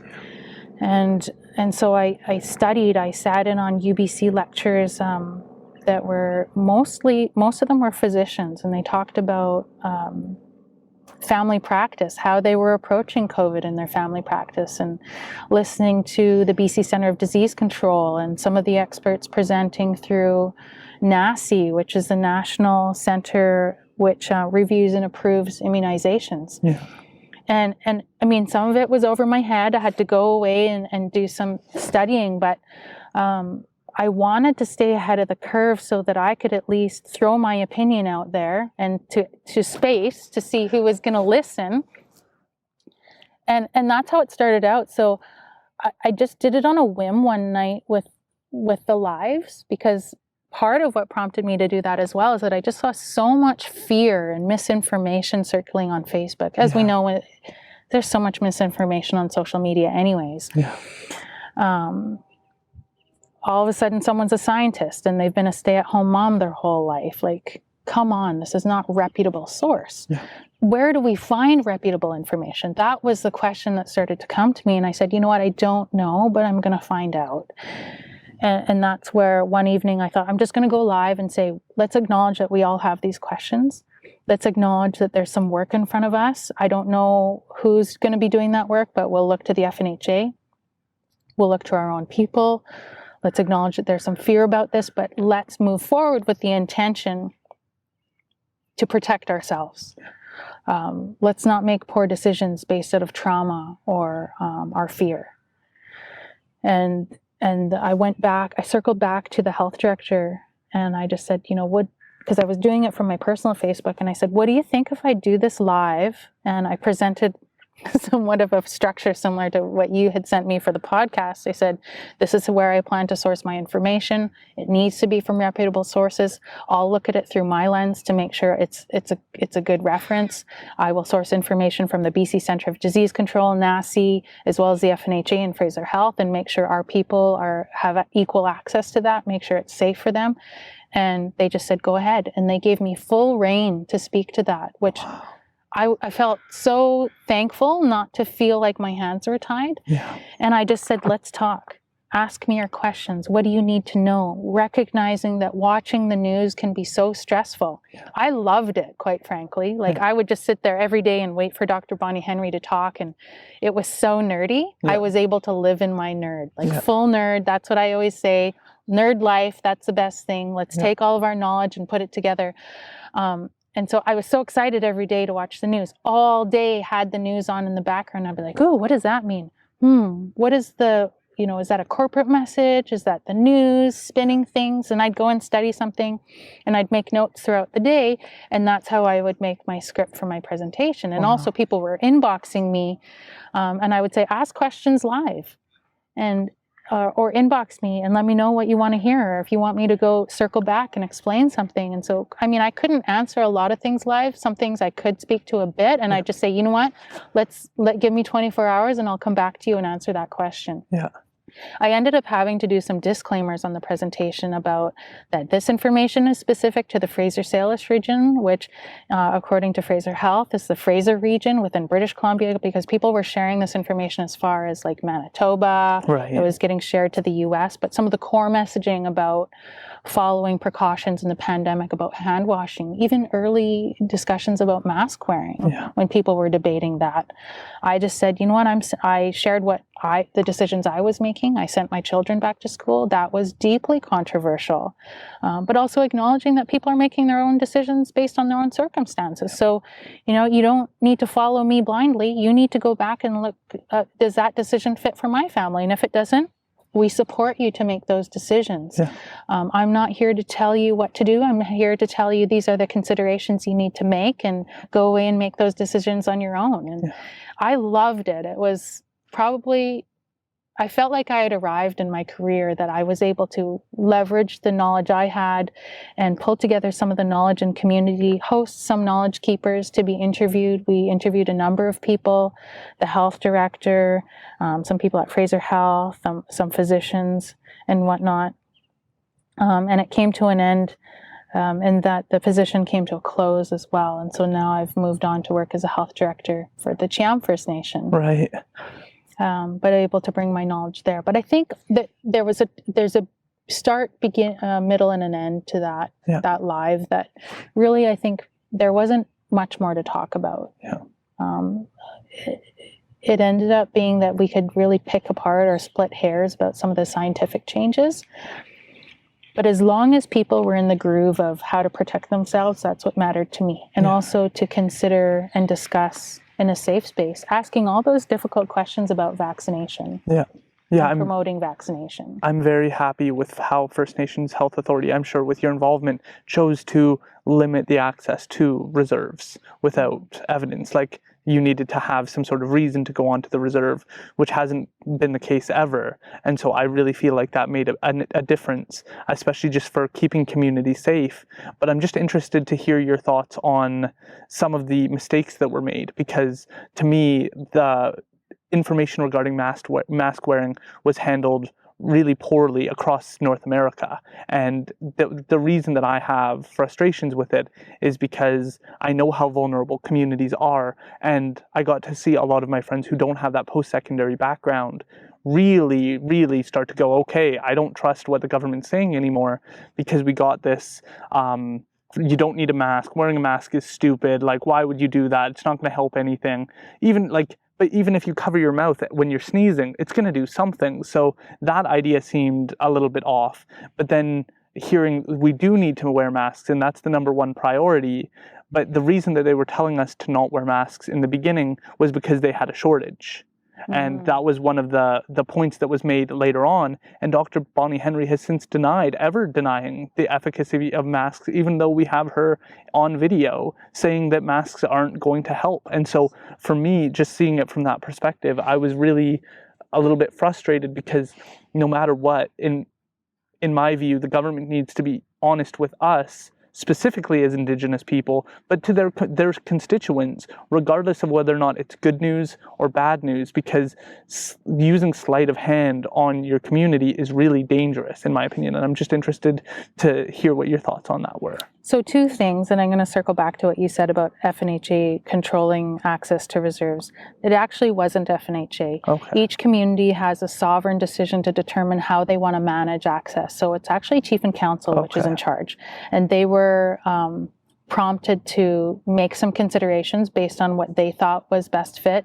And here's where the problem comes in, is that people who are in charge, whether it's Chief and Council, provincial politics, or federal politics, are not scientists and they do not have a background in health. So each province has their own Centre of Disease Control. Of course, BC's is called BC CDC, and they are advised by NACI based on the immunization piece. But then there's medical health officers who advise within that. And so what I've observed, at least within our political realms and the Indigenous community, as well as what I've seen unfold on a larger level politically, is that what is the willingness for politicians to listen and follow the advice of the medical health officers and the teams that are attached to them? Because really the medical health officers, or MHO, are the face of a larger team. Yeah. That are working towards making those best decisions. And so what I've observed is that BC's done really well. Yeah. Probably the best in all of Canada, thank goodness. And that's what I kept saying in my delivery of the live, is that we are very fortunate to live in BC, because I'm seeing some decisions being made in some other provinces that is not very good, particularly Manitoba, and a Conservative government that right before the pandemic laid off a bunch of nurses. It's just a gong show, really tough space to be in. That said, circling back to your point about mask wearing, I can see where there is the piece of social control in the midst of a crisis. And I say social control in a positive way. How can we support the greater population, understanding that there's an entire spectrum of beliefs and personalities among the population? And so you can look at, do we deliver the accurate, real information, or do we deliver information that's going to sort of find a middle ground and not cause complete chaos? Because I really struggled with this too, because I was really angry that we need to give the population accurate information so that they can make the appropriate choices. Now, imagine the toilet paper crisis about masks. Yeah. I don't know that I'm not saying that they did the right thing or the wrong thing, because if I was in that seat to make a decision about that, I don't know what I would have done either. If you have the one thing that's going to save your life and we don't have any of it, how are you going to go to a podium and tell the world that we're not prepared? Yeah. And that you have to be responsible for that? That's a tough thing. And so we also don't know that Dr. Bonnie Henry was told that she had to say that. It's interesting. We don't know what happened behind the scenes there. Yeah. I don't know that we were in the front running as the highest performing province back then. I know that in the end it unfolded in that way. Yeah. It's kind of like event planning. If you've ever talked to an event planner, No. One of them that I worked with referred to herself as a duck. You're swimming frantically underneath the surface, but it looks like you're just sort of floating along, gracefully in the background. If you've ever run an event, it's always chaos in the background, but on the front, it looks like that's how I perceive the pandemic management to be. Even as scrambly as it looked a little bit to us, imagine the chaos in the background. Yeah. And so, I think it was a big wake-up call for us. Sometimes as healthcare providers and advisors and as tech leads, we don't feel heard at the political table. Yeah. This was a big wake-up call to the government of how prepared we need to be. Yeah. I mean, I even know trying to reach out to the bands and saying, hey, we need to talk about emergency preparedness, or we need to talk about pandemics. And sometimes that's so far from our reality when we have competing priorities of rights and title, or we have issues with CPs on reserve. It's tough. There's a lot of competing priorities, and I would wonder that those same competing priorities are a struggle for all levels of government. So I'm hesitant to say that we made a big mistake, because really, why would we need masks when people also should have been self-isolating in the first place and not have been out in public? It's tough. I think when you look at it from a sociology sort of perspective, you sort of have to take inventory. What are we working with? Yeah. And it's like chess. You have to figure out, okay, if we do this, what's the social fallout? Well, if we approach it this way, what's the social fallout? There's a lot of psychology and sociology to be considered when you're delivering public health messages. Yeah. I don't disagree. I just think of one of the other problems that have kind of arisen is the fact that with the Walmarts and the Amazons have been able to flourish during this, while we're all the small businesses are expected to self-isolate and basically close down during this period.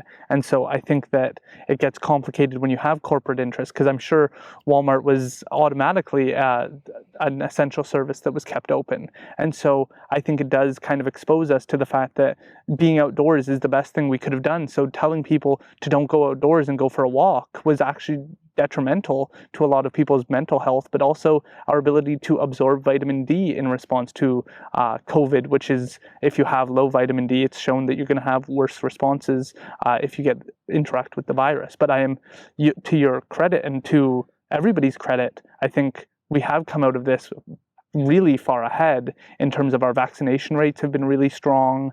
Our amount of people getting COVID has been really low in comparison to other provinces. And so I do think that we came out of this overall really well. I just like to pick at those things that we could have done better for next time, so that leaders can hear the community say, this is what we want to see for next time, because that is always my concern, is what's going to happen the next time we have, or what if these variants continue to move around and become more harmful? What does that look like? And so I'm interested as well, what has it been like to switch over to working for Sheam First Nation? It's been a big change, because the role and responsibility is quite different. Yeah. And the last role that I had at the Nation, or the Stala Nation, was as a tech lead, and my technical role was called a strategic operations planner. So I was able to zoom in and out and assess different circumstances, make recommendations to the health director in that sense, and really work on strategy in any area coming through my nursing lens. And that was a lot of fun. I have to admit, I really miss that. It's nice to have a new learning opportunity, and it's more administration and management of healthcare services, particularly for one community, which is so different because I work regularly with the leadership in that community, very progressive, forward-thinking, wanting to bring solutions to the problems, closing gaps. And in this case of the community, so progressive that they want to consider solutions that I think haven't been considered in the past, particularly harm reduction. Right. And so I find it really exciting that, if I come prepared with suggestions to the table, they're willing to hear me out. And there's an established trust there that, if I come with resources, like such a nerdy approach of where here I am, here's the problem, here's the proposed solution, here's the resources we plan to pull in, and there's a strategy there, which I guess, my background has helped me to bring that skill set to this new role.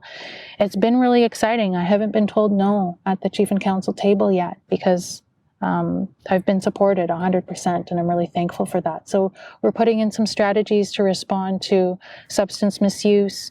We're looking at how we can improve shelter services to make sure that the safety is provided for clients as well as the healthcare providers, looking at making sure that all of the services, not just health, but as well as administration, is trauma informed. Yeah. Because if we're looking at the community trying to come out of a colonial oppression, and the community is looking at working towards sovereignty, we first must make sure that the service providers all know and understand where the community has come from. Yeah.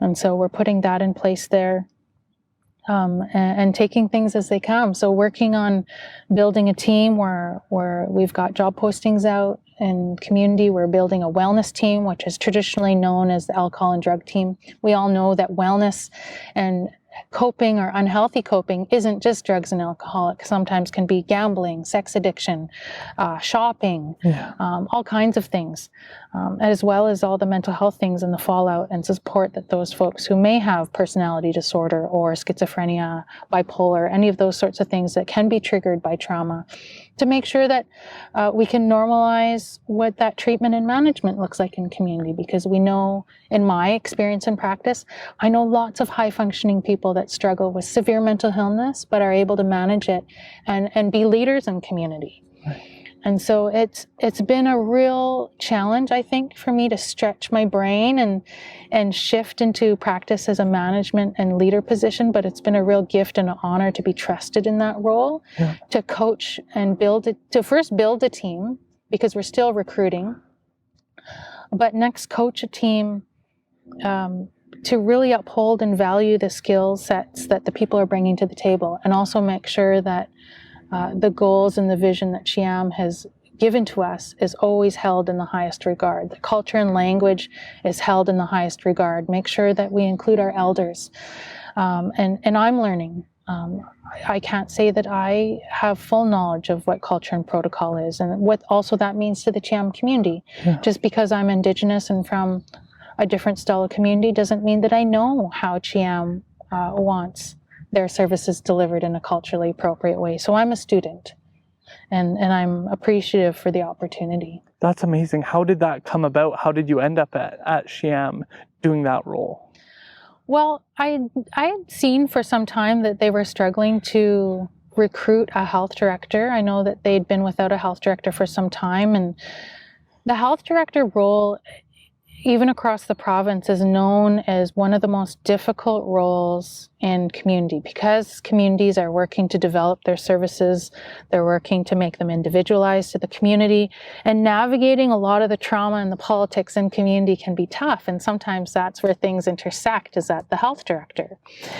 They intersect at the health director because then they must look at how do they structure services to navigate those politics, but also make sure that the staff are protected and they're there to focus on the frontline services. So it can be a real juggle, and I've observed the health director that I've had the privilege to work with, Kaloa Adel, and the grace that she works with managing and juggling all of those things. How do we go to the political table and suggest that we need to make a left turn, or put our finger on an issue that was not helpful, in a respectful but firm way, to say we're respectfully asking you that we revisit this, or we circle back, or that we renege, or let's put this on your radar and here's the background information, and we make some recommendations at the table, and they'll inform us politically that that's great, we're not ready to do that. And that's hard information to deal with too. So I've been privileged to support her in doing that work and doing the tech support for her, and seeing some of the highs and lows in that work, and sit at the political table in the region and learn a lot about the political tone. So I think that work prepared me for that. There was a restructure that happened at the nation, and unfortunately there was quite a few of us who lost our jobs. And I think there was some misconceptions about what happened there. I know there were some rumors that we lost our jobs, or that we were let go, or that we were fired. And frankly, it was just a restructure. And as hard as that was, I also understood that financially there needed to be stability moving forward. We always say, don't build a house of cards. We recognize there's a need for tax and support to the leadership, whether it's the leadership themselves, the chief and council, as well as the health director, but also to help support. It's almost like a middle management tech role to support frontline staff. Because in nursing, we always say we need nursing leadership and management to support frontline practice if we want the best practice.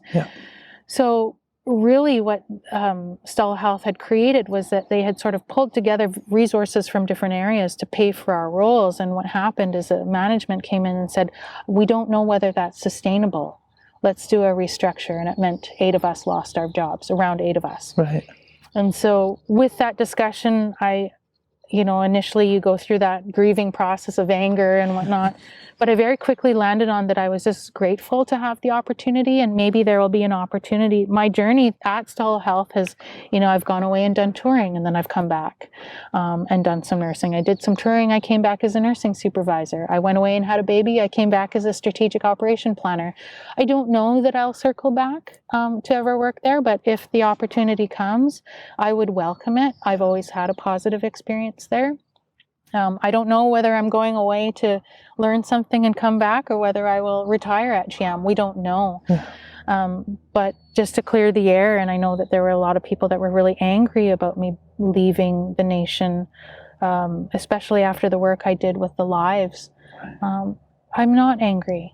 I think all of it was a gift, and I'm thankful to have had the people who listened in and to do that good work. I have a special place in my heart for that work, though, because I'm from Skokiel, and Skokiel is one of the bands who have amalgamated their services through Stella Health. That in itself can be difficult, because sometimes you are a little too invested. Yeah. You'll work too much, you'll work too hard, you'll work yourself to a nub almost. And so maybe this is my opportunity to take a step back. That's awesome. And it's great that you look at it like that, because I do think that you made a huge difference. But now, from my perspective, having the opportunity to work with so many First Nations communities, I know that Shiam has been looking for great leadership. And I think what Andrew Victor is doing with his project is just phenomenal, but also his humility to his work and how he tries to educate people in a non-confrontational way is another reason I really look forward to having him on to kind of talk about what's going on with Shiam First Nation and give us more detail. But one thing that I landed on is I'm interested to hear about the different First Nations communities from your perspective, because I have a lot of Caucasian European friends who don't understand. You say, I'm from Stolo, and then what does that mean in comparison to your Indigenous community, and what does all of that look like? It's often kind of like I see a lot of territorial land acknowledgements just saying Stolo. And for me, that often misses all the Indigenous communities that are here in the area but don't follow under Stolo's name. And so I'm interested to hear what you've seen and what are some of the unique aspects of these First Nations communities to help educate people who drive past Skokiel all the time and have no idea that they're interacting with Indigenous communities. Right. So the knowledge that I have that I'll share with you is knowledge that I've learned from some of the elders in my family and community. And so there's two things here, two streams of thought. There is the ISC, or Indian Affairs or Indigenous Services Canada school of thought, which is the Indian Act, and creating sovereign nations through bands. And then there's the Indigenous school of thought that we are villages of a nation. And within that nation, there are tribes. So, for example, Skokiel, the community where I grew up in, is a subset of the Stilquayak tribe, the Chilliwack tribes. And Stilquayak are the folks who had originally migrated down from the Chilliwack Lake area on down to the Greater Valley floor. Now, the background to that too is that our people are not nomadic. We had seasonal camps, one main area where we lived, but we also had rights to, say, berry picking camps, fishing areas. And my grandma always reminds me that every rock was claimed by family, and you had rights to fish in that exact area, and those are passed down through marriage. And so traditionally, a lot of the communities that you see as sovereign bands, like Chiam, Skokiel, Squaw, Popcom, Skowlook, also known as Ruby Creek, Camel, these are simply villages. And when the surveyors came through before treaty, they drew circles around our villages where people happen to be at. Yeah. And some people may have, my dad told me a story. There was a gentleman who passed away from Chiacton, and these are when the stories come out. He talked about, I didn't know that we lived in Squaw for a short amount of time because there was flooding in the village where Grandma's family was. We were staying in Lochamal, with family there, but because there was flooding, we went down and we stayed with our relatives in Squaw. And apparently my dad was a newborn at that time. And so you think about all these different things that may have been happening in all of our family connections. He said, oh yeah, we traveled on a canoe and we went down to Squaw and that's where we stayed. And so you think about when the reserves were made, people were just like today. Oh, I might have been visiting so-and-so up here. And then that's how families came to be. So all these little squabbles that exist on reserves of, oh, well, you're originally from here. You're originally from here. Because that's what happened when they built the reserves. Yeah. And we were villages, and villages are connected. So there's those layers of villages, and then there's tribes, and then there's nations. And Stalo Nation really is a Pan word, very similar to Coast Salish, because the way my grandmother explained it to me is that Stalo means river, and it really is a describer word for all the people who live and get their livelihood from the river. Yeah. In a modern definition, the Stalo Nation means a political modern affiliation with the Stalo Nation, which is now known as Stalo Service Agency. So those are two different things, and I can see where people, some of our own people will get their nose at a joint when I say, oh, you're Stalo, and they say, I'm not Stalo, and I'm saying, no, you're not Stalo Nation, we are Stalo people. Yeah. Because we traditionally used the river as our highway. We used it to fish. 90% of our diet was salmon, wild meat, and a little bit of berries, which is kind of a keto cycling diet, which is a different discussion. So I did some work in that area about traditional diet. It's a loaded issue that almost deserves its own discussion, but I can see how it can be so complicating for our neighbors. Yeah. And not everyone will share the same view and perspective as me. Again, the disclaimer on that is that's the knowledge that I've been given by my elders, particularly my grandmother. And just a bit of background on her. My grandmother is Rena Point Bolton. Her maiden name is De Silva. She's from the Samath village. She was born in a longhouse in one of the villages that's now in close proximity to the Samath village or First Nation in that area. And there was a number of villages. And my grandmother, I'm so fortunate to have the opportunity to have sat with her in her lifetime, and she's still living today. She talks about remembering the Sumas Lake before it was drained to become agricultural land and stuff like that. So that's, I defer to the elders and the knowledge that they've shared with me, and that's where I get my knowledge about the village systems and being called Stalo people. It's a word that should be bringing us together rather than dividing us. Yeah, I completely agree, and I think that there are so many levels to this complex discussion, because we talk about whether or not the Indian Act should continue or what role it has to play, and people coming down on different sides. And I think even that conversation needs to be further broken down into which nations are we talking about, because I see communities like Shiaktin and Squayala really thriving in comparison to other communities, but that's also because they're in community already. They're within the Chilliwack area. They're in an urban setting. And so I get to see what's going on with my community, Chawathal, and how that's impacted because they're not in an urban community, and economic development is not occurring at the rate I think they'd like it to be in order to create those opportunities. And I constantly think about how hard it must be for young Indigenous people to consider going to UFE or UBC or these universities when it's so far away from what they know. It's so far away from community and the people that they've grown up with that's going to, of course, cause an impediment to them considering that as a viable alternative. Because if you don't get to spend time with the people that you consider your circle, you're taking a huge risk, and it is going to cause them to rely on substance use when they're and try and fit in with the community that's already established there. That's going to do them a disservice if their goal is higher education and to improve themselves. So I agree that there isn't one correct answer. It's not, do we get rid of or do we switch out? It's what is the specific community need, and what do they want to do, and what do they see as sustainable that needs to be considered when we're looking at these types of issues. And I think that's tough because there's two things here. The background and history of land theft and different imposed laws that basically interfered with our traditional economic systems. One being the fishery. We talk about salmon or I just say fish because that's the fish that we eat is salmon. So it's sort of, I guess I take it for granted that people would understand that I mean salmon and all the different fish sources in the river, sturgeon included, that it wasn't just our way of eating, it was also a currency. And so when you look at the history of the fishery and how it was overused, our people were not at the forefront of that. It was not well managed. We managed our own fishery pre-contact. We know that it's the colonial impact that the fishery is decimated.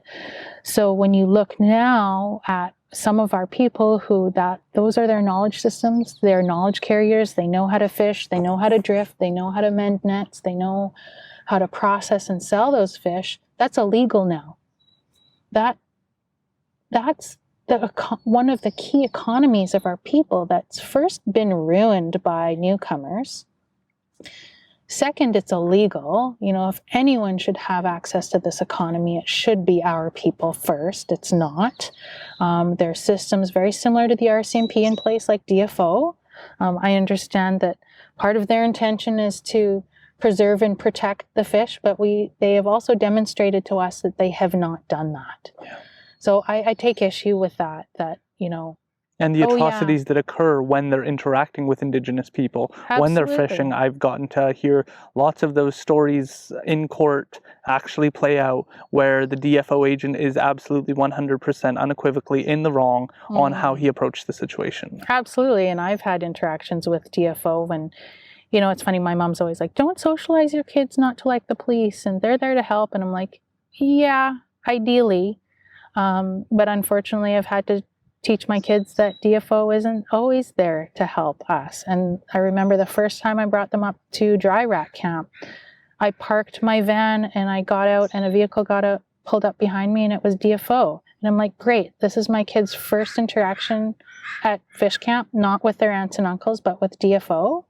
And I told them, don't say anything to them because they'll twist our words and they'll use it against us. Yeah. And so it's our reality. It's a tough one.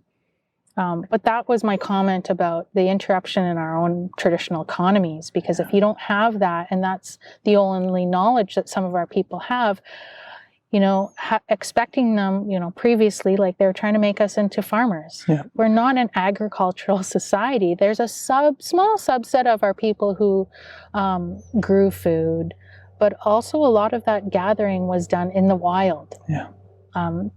And acknowledging those traditional systems and how plants and systems work together and support one another. And also making sure we were sustainably harvesting.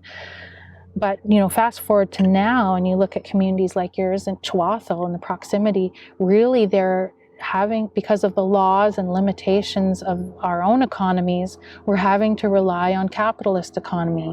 So yeah, communities like Chiacton, and I mean, there's lots of discussion and controversy about whether people agree with the way they've acquired wealth, that they've had to buy into modern capitalist society ways, but also they're using it in a way to circle back and support community and support culture and language. Yeah. They've been able to build a longhouse, their longhouse burnt down years ago.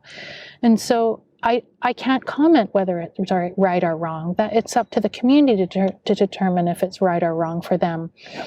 But I think what the most important piece that we need to acknowledge is that there's a lack of unity on doing it together. Yeah. And that's the one thing that I always think about when they created our communities. They went around and circled encampments, or they circled villages, and then they created our own little nations, when really it would have been best if we amalgamated. I know that our communities at Skokiel, Achilitz, and Yaqaquius are considering amalgamating. There's lots of politics to be sorted out there. We've amalgamated for our lands department, which helps, because it doesn't make sense for 3 small communities to develop a lands department with little to no money. Yep. and revenue. And so lots of questions there about economies of scale, trying to figure out what the path forward is. How can we come together in unity to achieve some of the greater goals? But I think we're still sorting out our own, there's these little arguments that come up and stand in the way. Some of the lateral violence, even capacity. It doesn't make sense to have a chief for so many little communities, Yeah. because then there's too many chefs in the kitchen, so to speak, or maybe you'll say chiefs in the kitchen. Yeah. And so trying to find unity among that is difficult in so many different areas. So lots of things politically there. Thankful to my dad. Any of these political questions I have, I can bring them to him. He's currently serving as our chief and has worked in leadership for some time, so he understands the context and where it's come from. And also, it's interesting to hear from him how he acknowledged how almost little has changed in certain practice areas, like special claims and stuff like that. So hopefully we can get some traction in those areas. Yes, I couldn't agree more. I've found it very unfortunate that the people who do special claims are typically giant European law firms helping Indigenous communities, and it's not being able to be done from the ground up to support. And you landed on a really good point that David Jimmy had made on the podcast, which is it really does us a disservice when we have a whole chief and council system for such a small group of people, and then you have to try and get all of these small groups of people all together into a room to try and agree on something. It puts impediments in the way, because for Chilliwack we have like 86,000 people and one leader, like the mayor, and then the council, and it's 6 people. And you have that for such small communities all across the Fraser Valley, which makes it more difficult. And then you run into political questions, and I get to work with the NCCABC, the Native Court Workers, and see the politics arise not only on a local level, but on like a provincial level, and then on top of that across Canada, and see all of these complex issues. So there's inward discussions, and then I feel like we're constantly getting pushed from governments to have the answer ready to go when we're trying to sort it out within our own communities. And it becomes tough because in leadership you're stretched so thin. You're being pulled to respond to family issues. You're being pulled to respond to some of the political stuff, depending on what your portfolio is. And then from there you're doing the council work and making some heavy discussions. And I had brought this awareness to some of our staff, because one of our staff members said, I was on this national call and our chief and council wasn't there. And I noticed there wasn't a lot of Stalo chief and councils there. How come they're so, there was a judgment being passed about our inability to be present. And I did a bit of background for him. I said, when you look at the communities across Canada, many of them are large. And so they're choosing from a pool of people. In addition to that, these are paid positions where they are able to give their time, full time, to work in their leadership role. Circling back to looking at the chief and councils here, our villages are so small. We're picking from a smaller pool of capacity. People are having to maintain a day job or a different career. And so they don't have the time and resources. And so many of these factors hold back our ability to move forward, because we have to, of course you need a job. That means we can't have you employed full-time because we don't have the financial resources to employ you full-time as a leader. That way you can't be fully invested. You're doing the job off the side of your desk. And if you're on your own healing journey, add that in the mix. It's a lot. So it really slows things down. And I think that's the climate of politics in our nation, the Stalo region and territory. All the villages and communities that fall within that area, we're so tiny, it doesn't make sense. That's why the circling back to amalgamation could be a path forward. Whether it's right or wrong, or we're at a place of readiness, I don't know. But based on what I'm seeing in health, I'm hoping that could be an option that we could explore. Yeah, I don't disagree. And I think that everything should be on the table when making these complex decisions, because the part that I've had the most frustration with is this dichotomy that we've created between acting in the environment's best interests and Indigenous communities being able to find a way out of poverty. Because that is something where, again, I feel like our European culture, our Canadian culture is telling us we should be anti-pipelines and that's for the best for our society. And if you're not supporting that, then maybe you're a conservative, you're these types of people. And then I look at my Indigenous community, which allows a pipeline to run through, which allows economic development, which allows them to build more houses and homes on reserve, which allows more people to live in their community, which is really meaningful for them. To see what kind of went on with the Wet'suwet'en community, where their chief and council pretty clearly supported the pipeline, but their hereditary chiefs did not, showed this this political discussion occurring on a grand stage of all across Canada. We were having this conversation, and I think that it really places us in a worse position to make what's the best decision for our community possible. Yeah, it's kind of like putting your, they've put your head in a vice, and that's the example of the position colonialism has put us in. And while the vice is squeezing on your head, you're being asked to speak up for yourself and find a voice and think clearly while the vice is tightening. And now we're going to tighten the vice a bit tighter and then ask you to make a decision about a pipeline. Yeah. And if you say yes, I'll loosen the vice. Meanwhile, your skull is being crushed. Yeah. It's a tough thing because, of course, we don't want a pipeline. Yeah. But also, we're in a place of such desperation in poverty, and also the intergenerational impacts of residential school land theft, all these things that we so desperately want to bring resources to the people. Children being apprehended from unsafe homes. This whole discussion of we need to stop apprehending children. Actually, we need to apprehend children because they're in unsafe environments, but we need to have safe places to put them in our own community. Yeah. So that we can preserve their access to culture, language, and family, and support these families to heal from the circumstances they've found themselves in to have their children apprehended. So it isn't really a question of apprehension, but we need resources to create those safer systems. So again, your head is in a vice. Yeah. And so I really struggle with that because I too am a strong opponent of the pipeline, but I know that what other option do we have? Yeah.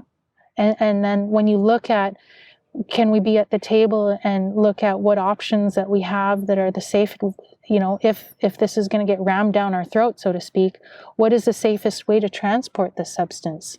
It always circles back to the pipeline because we don't want it to be on a barge. We don't want it to be on the train. All these other things, it's back to the pipeline. I don't want a pipeline.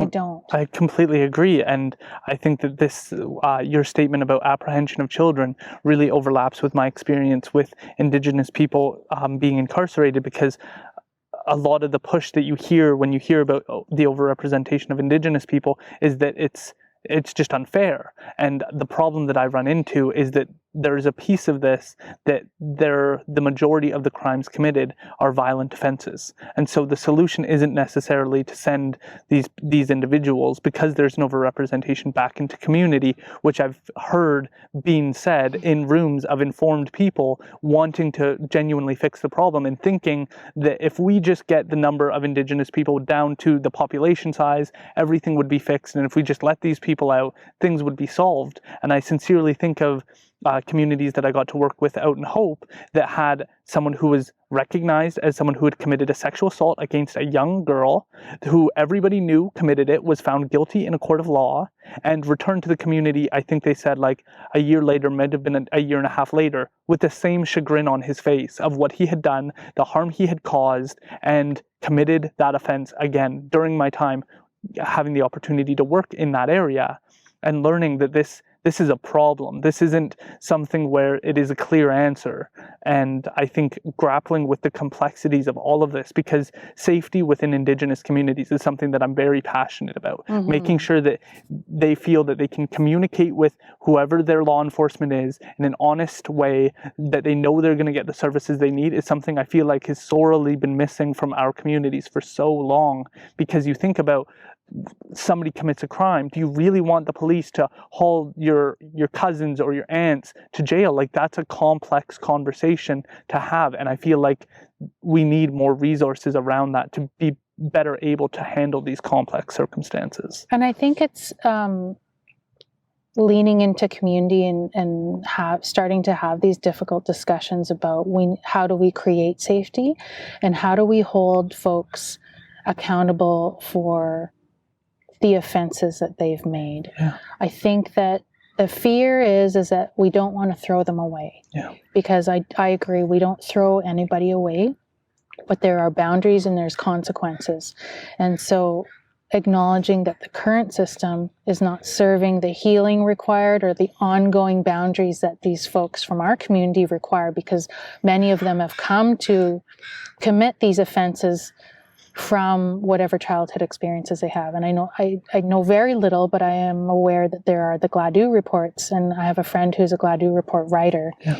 And it's so important that people come to understand the background of some of these folks who are committing these crimes or committing these offenses. And often they're being committed within our own community against our own members. And so first honoring the victim and creating safety for them, but also saying, what's the path forward for this person? And there might be long-term ongoing consequences for that, whether you're serving time or whether that means that you're not going to be welcome back to community. And when you do come back, it's only under these terms and it's limited.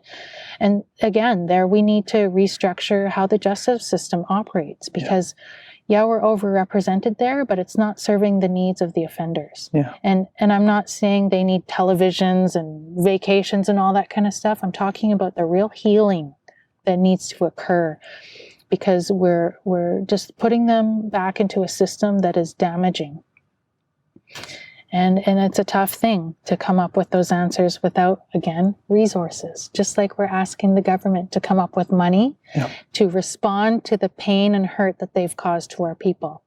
They need money and resources if we're holding them accountable to come back to the table to help support these systems that we would like to help guide and create. It's a tough one. Yeah, I completely agree. And I had the opportunity as a Native court worker to do what I called Gladue letters, because my frustration with the Gladue system was just that you had to be very severely impacted in terms of a sentence in order to be eligible for a Gladue report. And so I created Gladue letters, which I was able to write up fairly quickly, be able to go down into cells, have a conversation with them, do the intake of what they've been through, what their grandparents have been through, whether or not they'd be eligible for First Nations Health Authority funding, for counseling through whether it's the Missing and Murdered Women's inquiry or through the Indian residential schools or short-term intervention crisis.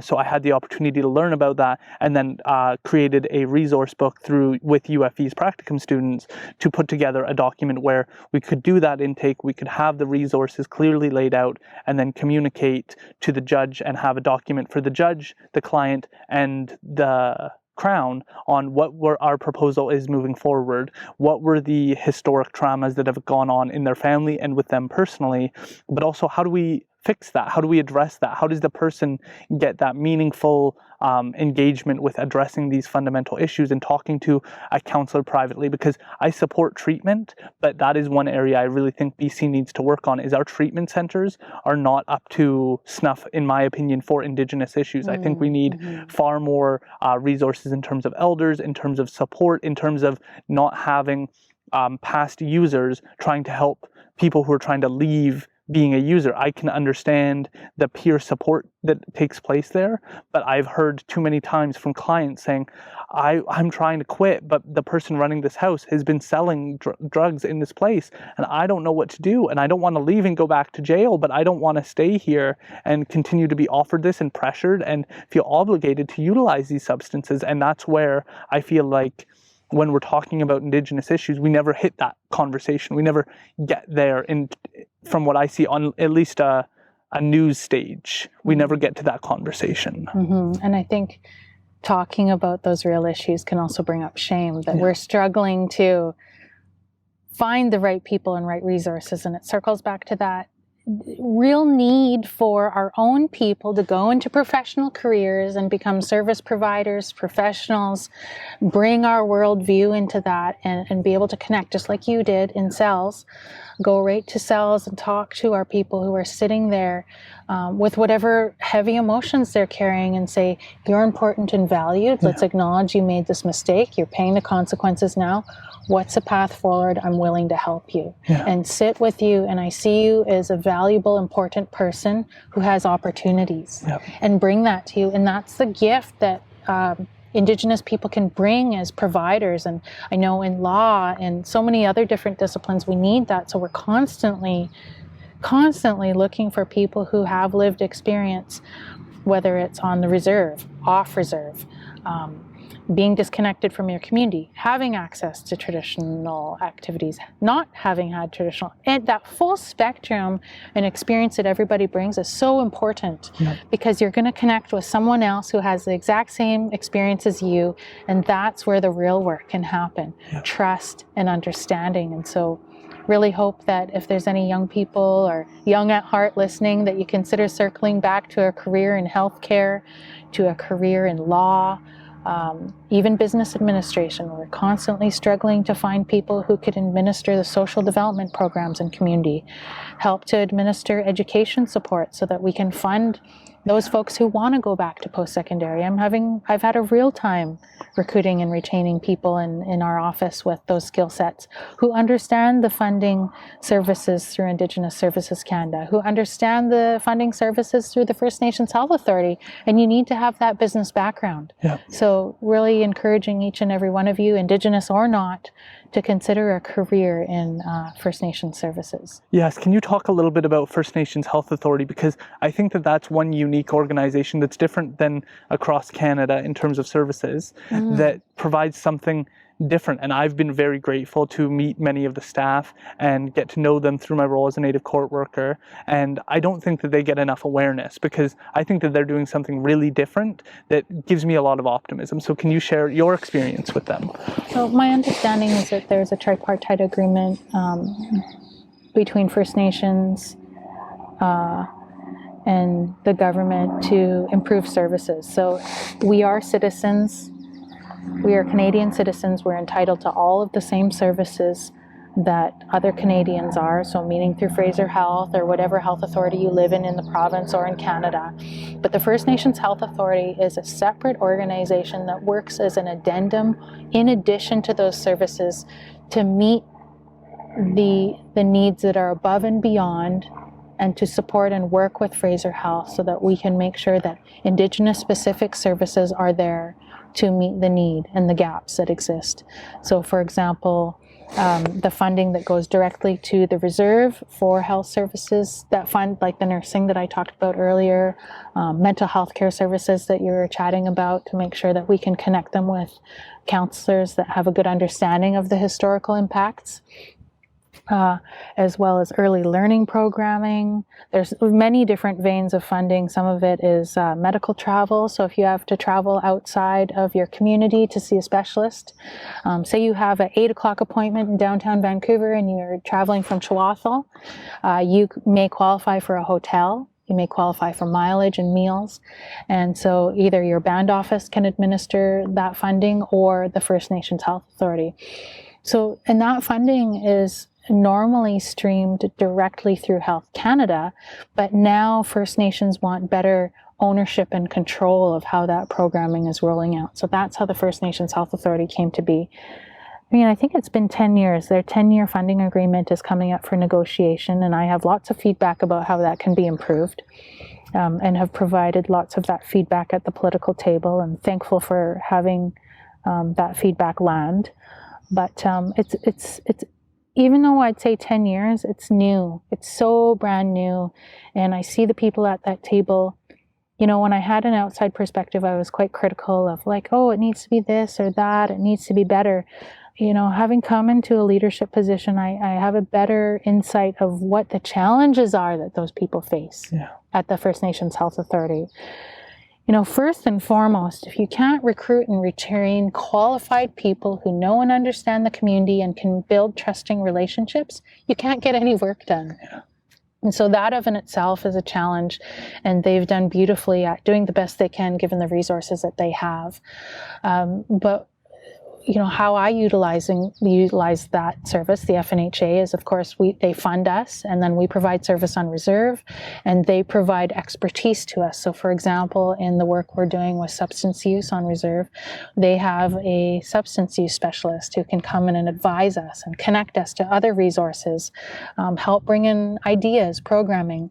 When we were understaffed, they were able to come in and support us. Oh, wow. So all kinds of great stuff in suggesting that we needed better capacity or that we needed a writing for health planning, they said, well, we can't do the writing for you, but we can at least provide some advice to you. And so lots of good, from a nursing perspective, I see it as clinical oversight. Well, it's the technical oversight to make sure that we have resources available to us. Yeah. Again, they're not there to do the work for us, but at least guide us on saying, well, what do you want or what are you visioning and how can we help to support you in that? And I think they really are in such growing pain phase that people who are critical might not know what it's like on the inside to be doing that work. Right. So looking forward to what the next 10 years can bring. Really what they've done is they've said the bands are sovereign, whether the bands embrace that or not. And they've said it's up to you. So it's really the growth and change is happening at the pace and readiness of each band. Yeah. That's really important, I think, because it does give that autonomy to make the best decisions. And I got to see a lot of that with how they're choosing to structure. Like, I think LaCamel is doing their own type of health services now. And so changing that and being able to try and figure out what works best for them is really important in their further development, because not all bands and First Nations communities are facing the same issues. And so making sure that that's tailored is important. Absolutely. I'm also interested, you have a mural in downtown Chilliwack. You have your face right in downtown. Your husband took the photo. Can you tell us how that all came about and what that means? So I'm trying to remember, I think it was a call or a Facebook message, and it was a gal who works and owns the Bookman downtown. Amber Price. Amber. Yeah. And she said, hey, we want to do mural. What do you think about putting your face on there? And I just thought, oh, no. That made me really uncomfortable. I said, you know what? Thank you, and I'm honored that you'd think of me, Amber, but it's probably more culturally appropriate to ask an elder or someone who has had a lifetime of profound impact on the community. Why don't you talk to one of the elders? You know what? I'm happy to connect you with my Uncle Stephen. Everybody seems to know him, and he's been a guiding light in community and continues to be. Or one of the leadership. And she said, Chief, full stop, was like, no, we're not doing that. And I said, well, and I kind of pulled the culture card when I responded, and I said, I think it's important that we honor elders. And she said, yeah, I hear you 100% on that, and I acknowledge that you're following the cultural way. But she said, we also need representation of young people. I tried to wiggle out of that, and I said, well, I'm not that young. I'm turning 40 this year. I'm 40 now. And she said, well, yeah, younger, I guess, is what she meant. And she really appealed to me on the part that she said, we need to know that people can achieve in their lifetime, or at least are on their way. And she said, sometimes young people don't connect in that way. And that spoke to me. And she said, she explained to me the different people she had tried to engage. She was advised not to engage political leadership because she had explored having Dave Jimmy as the mural. And I was kind of like ready to say, oh, great. Yeah, go with Dave. He's great. And she said, no, it keeps circling back to you. And so I said, I need to think about this. So I went home, and I just had a really deep discomfort with it, that being in the spotlight again was really tough when I toured in music. And there's a profound amount of lateral violence that comes with that as well. And being at the brunt end of that is exhausting. And I was frankly quite concerned that that's what would happen. After talking about it with some of my friends and different people that I trust, I thought, you know what, I was asked to do this. I didn't throw my name in the ring, and it's something I honored that Amber really had thought out really well. And I said, I just let her know. I said, I'm really uncomfortable with this, but I'm going to give it a try.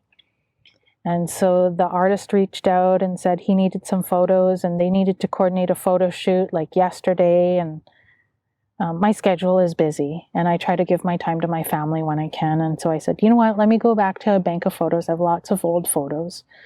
And he said, no, we have to take the photo. It has to be very specific, has to be done by a professional photographer. And I said, well, yeah, I have a lot of professional photos, and let me go back. So I came up with my top 3. One of them happened to be one that my husband Justin took, and he dabbles in photography.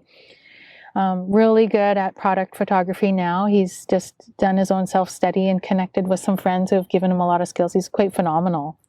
And we landed on this photo. It's funny because we were camping at the time. We had taken this road trip down to Santa Fe Indian Market. I don't know if you're familiar with No. that. Look it up. It's a really Okay. cool gathering of Indigenous artists down in Santa Fe. And so we just went on this wild road trip through air mattress and a tent in the back of his Jeep and drove down there, camped at KOAs along the way. So I literally hadn't had a shower. My makeup was a day old. My hair was a mess. We had bought this Pendleton blanket and it was the golden hour. And he said, he pulled over, Urge, this is a cool sunset. Go stand over there, put the blanket on. And I kind of fixed up my makeup a bit, smudged from the smudging that it was since we had just been camping. And he said, turn this way, try a few different angles. And then we jumped back in the truck and kept going. And he came home and edited them. And they were cool photos, and that's the one she picked. So it just was a stroke of luck that the photo that the artist chose out of the 3 that I offered happened to be my husband's art, which was a photo of me. Right. And I was wearing these earrings that I had bought at Indian Market from a collective that Bethany Yellowtail had worked to put together. She's a fashion designer. Yeah. And so it just was this super Indigenous photo wearing a Pendleton blanket, which full disclosure is not an Indigenous company, but is a coveted item in our community, and beaded earrings and wearing my hair in a traditional style. And so it was chosen. And the cool thing was that I said, I really want community involved in this. And so we engaged a friend of mine, Brianna Miller, runs Memiathil, which is a youth outreach program, Yes. and critical service that we provide to young people who really might be struggling with addiction, or maybe they have family struggling with addiction. Some of them struggling with being unsheltered, maybe involved in the justice system, and ultimately struggling to complete school. Because we want to make sure that they launch in life with that minimum of grade 12 and even consider post-secondary. They can dream. And so they work one-on-one. And I said, I want those young people down here, because if I'm going to do this, I want them here. If that's what you're saying, you want it to be impacting these young people. So every day we'd go down, and it was just such in disbelief. And I was in turmoil, quite frankly. Every day I felt really uncomfortable with this. And that's my own journey with imposter syndrome and whatnot. And I brought my kids down there every day because they were just like, wait a second, that's a picture of you, Mom. And I was like, yeah, isn't that weird? They're like, yeah, weird. And it was so normal to them because they've also toured with me and traveled that, oh yeah, Mom's famous. Yeah. Weird. Okay. And it just became normal to them. And I loved that to them, that it was just normal to see Indigenous people do cool things. Yeah. Whereas for me, it's been such a struggle. Yeah. And so when we went down there, when the Memiathil youth were there, we'd asked them to paint different slogans and sayings, different relevant things, things in Hukpamilum. We had my auntie down there who is an elder in residence for the program. And one of the workers called me over, one of the mentors, and she said, I want you to meet this young lady. She has something really important to share with you. Because I was chatting with some of the other youth, asking them, what are you writing and what does that mean to you?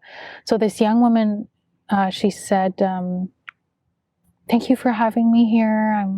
I'm so in awe that you would ask me. And I was like, I'm so in awe that you're here and that you would answer the call. And so we were just having a moment. And I said, so tell me what you're painting and what it means to you. And she said, I'm writing Holding Hope. And I said, well, what does holding hope mean? And she said, well, when people are struggling and they're really at their worst, they can't hold hope for themselves. They've lost hope. And so we have to hold hope for them. So she said, in this program, I've learned how to hold hope for myself. And now I'm holding hope for my mom. I'm holding hope for my brother. I'm holding hope for and she just listed off all these people. And I'm just crying by this time, realizing that this young person has learned tools and how much she's carrying. It's like that metaphor that she's carrying the world on her shoulders for her family. And she said, I hope one day I can I'll be able to give it back to them when they're able and in a healthier place to hold hope. Because she shared with me that some of her family were living in addiction or, whatever their intergenerational trauma and how it landed for them, they just couldn't hold hope. And so here we are hugging and bawling our eyes out, having a moment. So, then I realized this is why I'm doing this. Yeah. Because it gave her a space too to share that message. That is an amazing story, and I think exactly what I was hoping when you came up, when we were talking about having you on, is that I think that you are that for so many people who don't see themselves represented as a young person wanting to go to university as who do I resemble in society. And I've had a lot of positive responses in starting this, but it's important that you hear from the people who are doing it reluctantly, because I think that there's some beauty in the fact that you weren't looking for this. You weren't seeking this. It wasn't your goal. It wasn't your dream to have this mural up. It was a process for you to accept it and to come to terms with that. What was it like for your husband to get to see his photo up? He was just thrilled. He was just thrilled to, I mean, he has his own business, Section 35, which represents the part of the Canadian Constitution that represents our rights, our inherent Indigenous rights and title and all of that good stuff. And so he had done a lot of photography for his clothing items, like the shirt and the sweater. A lot of my clothes are Section.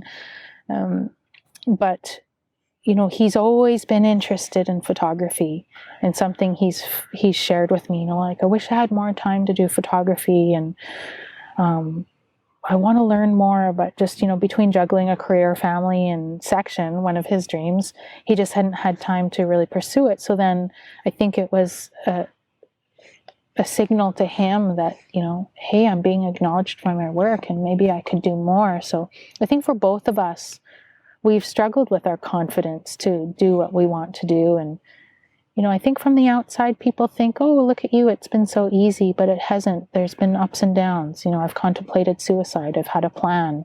I've come back from that. I've contemplated suicide again. I've been somehow survived nursing school and came out of it with a degree. But, you know, that journey is tough. And I think it's leaning in to find those supports along the way so that we can say, yeah, you're clearing the path. And that's what I try to share with some of the people I sit down and have the privilege to share my story with, is that you're clearing the path first for yourself. We have to carve that out. And it's important to admit that that is very difficult spirit work, because nobody else can do that for you. You have to clear the path and take up space that you are entitled to. Yeah. But in that effort, you are also clearing a path for the young people behind you to come. And what I've learned is also not just young people, elders too, to create safe space for them that nobody's done that for. Yeah. They've done their best to clear the path, and sometimes it's a little bit narrow, so we follow behind and we carve out more, and pretty soon the young people won't have to have that fight. Yeah. They won't have to carry that burden.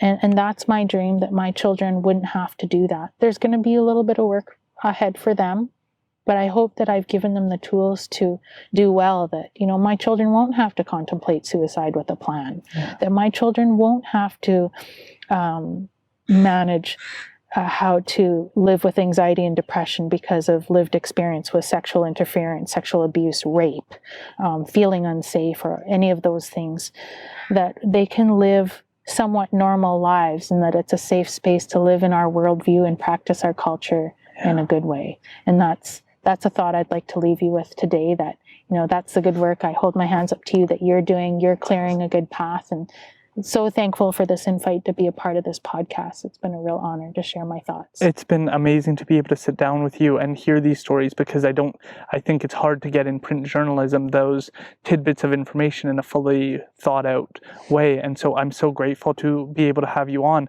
The other part I want to ask about, though, is just about your family, because I think that for a lot of Indigenous people, family is complicated. And I think being able to learn about your relationship with your husband and how that came about can be also encouraging in a different way, where I think we don't have those love stories in media that I think are relatable too. So I'm wondering if you could share a little bit about that.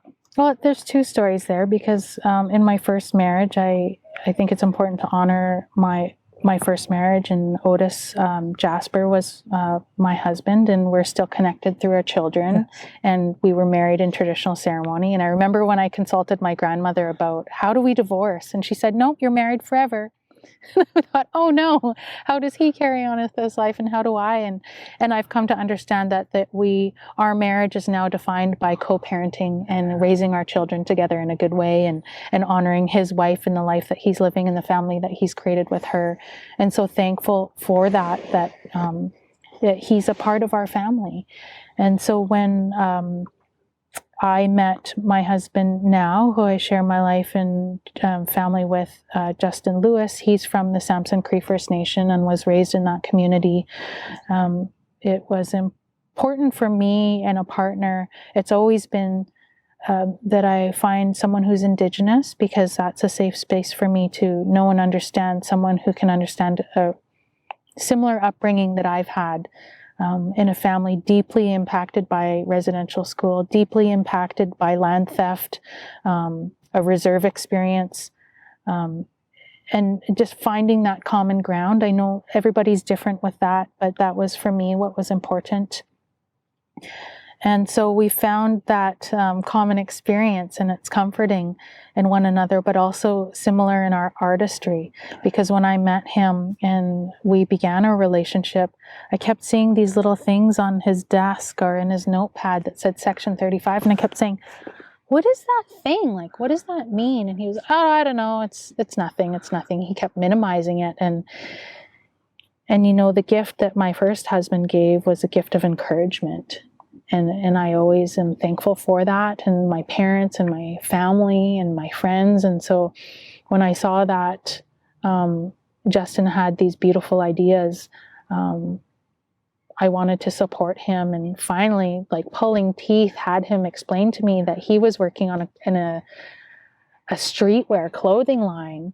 And I was just like, that is so cool. I've never heard of such a thing. And he was really concerned because he wanted it to be very high quality items, but worried about the affordability and just so many things to consider. And I was like, what are you waiting for?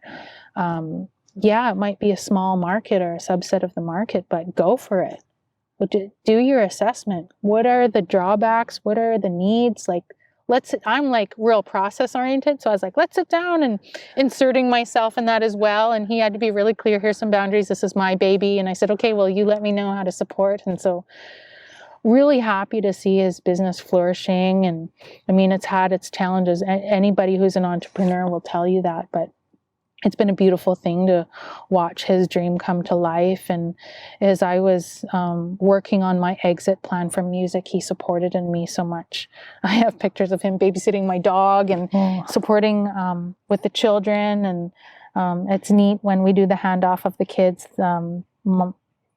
Otis and Justin, they both have a background in business, so they're chatting. So we're blessed that we are really a large family working together, and I'm thankful for that. That's awesome. And who are some of your role models within the community? Oh gosh, so many people. I would first and foremost say, I really have a lot of admiration for my husband and my ex-husband Otis and his family, my own family. I'm came to be close with both sides of his family, the Douglas family as well as the Kelly family. And his grandma is my grandma. I still call her Grandma Marge. And naturally, different people in my family who I've seen achieve great things. And I feel like sometimes we focus so much on the post-secondary, but I also really uphold those who have held the culture. And that's sort of an through the humility of those teachings, it's maybe not respectful to say that you could align it with a degree or a PhD, but for our listeners who may need that description, there are those in community who have the PhD in spirituality and culture and have carried the knowledge of protocols and how those the culture isn't static. It's evolved over time, and they've carried that and managed to adapt it so that it can survive. So lots of acknowledgement for my aunts and uncles. Some of them have chosen a post-secondary route. Some of them haven't. Some of them do both, which is, I don't know how they manage. It's tough, but they manage to juggle both worlds. And it's really, I really hold my hands up to them. I have some cousins now who are bringing that forward, and it's tough work.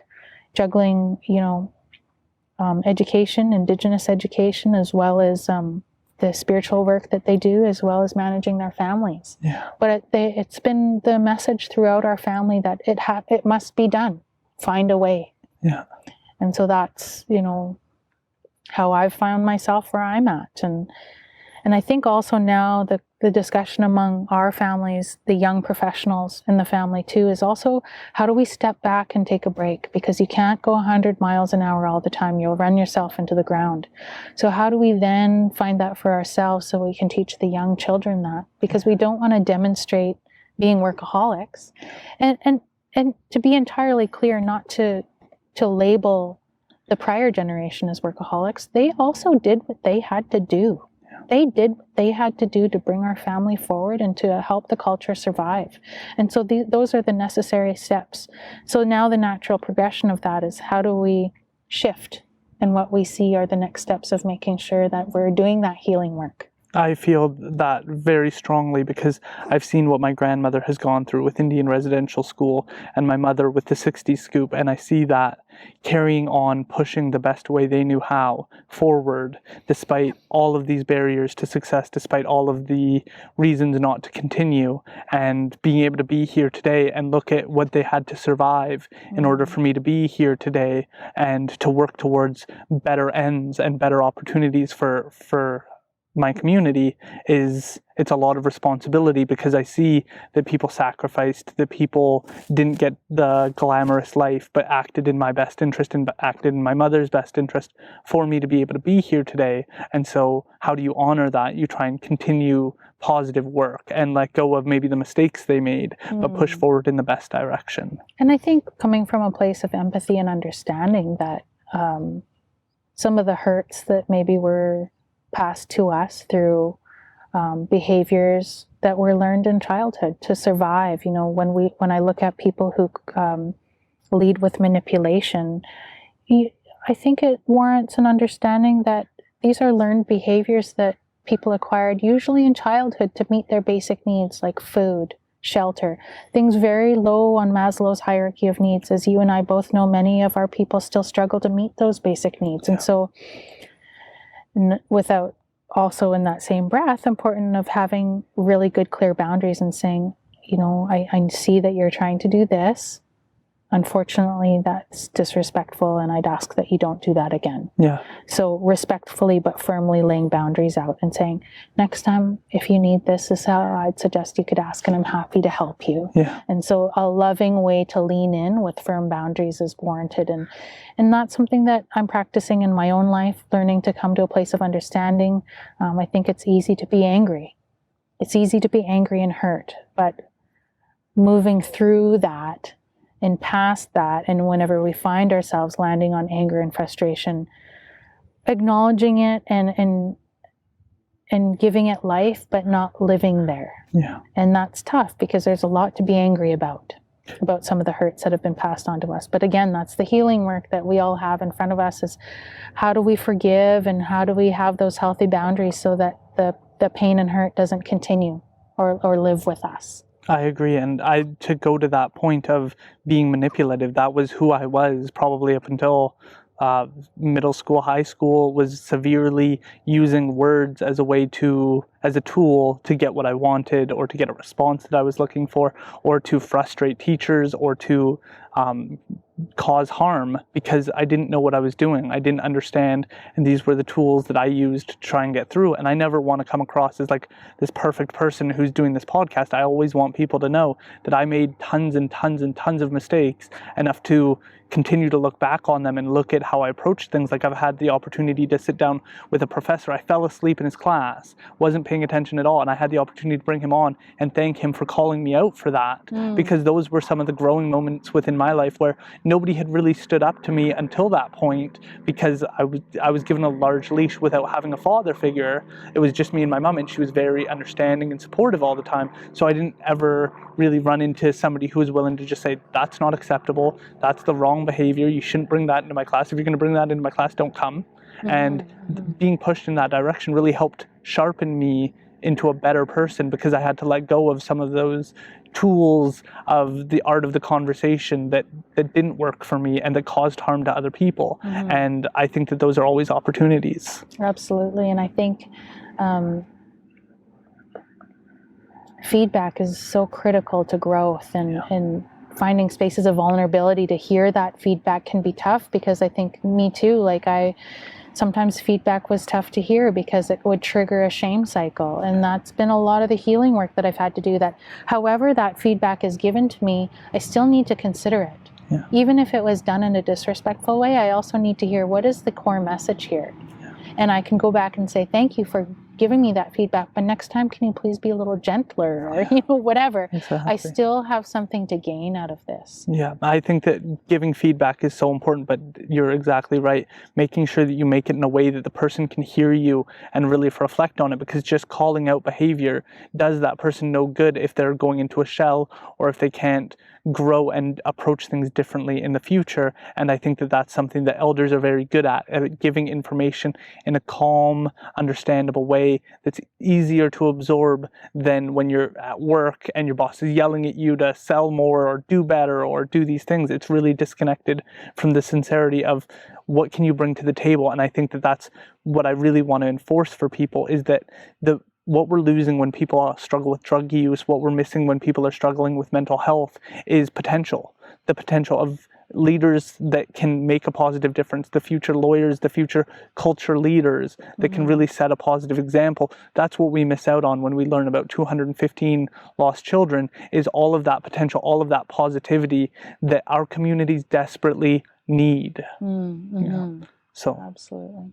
Well, I really appreciate you being willing to take the time. I think that this was a very amazing way to record this podcast, because I think it does go to a lot of the river and our connection with it through our lineage. And so I really appreciate you being willing to take the time. And I know that you're not seeking the spotlight anymore, so I understand that this might not have been on your top priority list, but I think that you've provided a lot of tools for people to do better within their own lives, and just sharing these vulnerable moments within your life, I think will really make a difference for listeners and for people wanting to do better. Thank you. Thanks for having me. Thank you.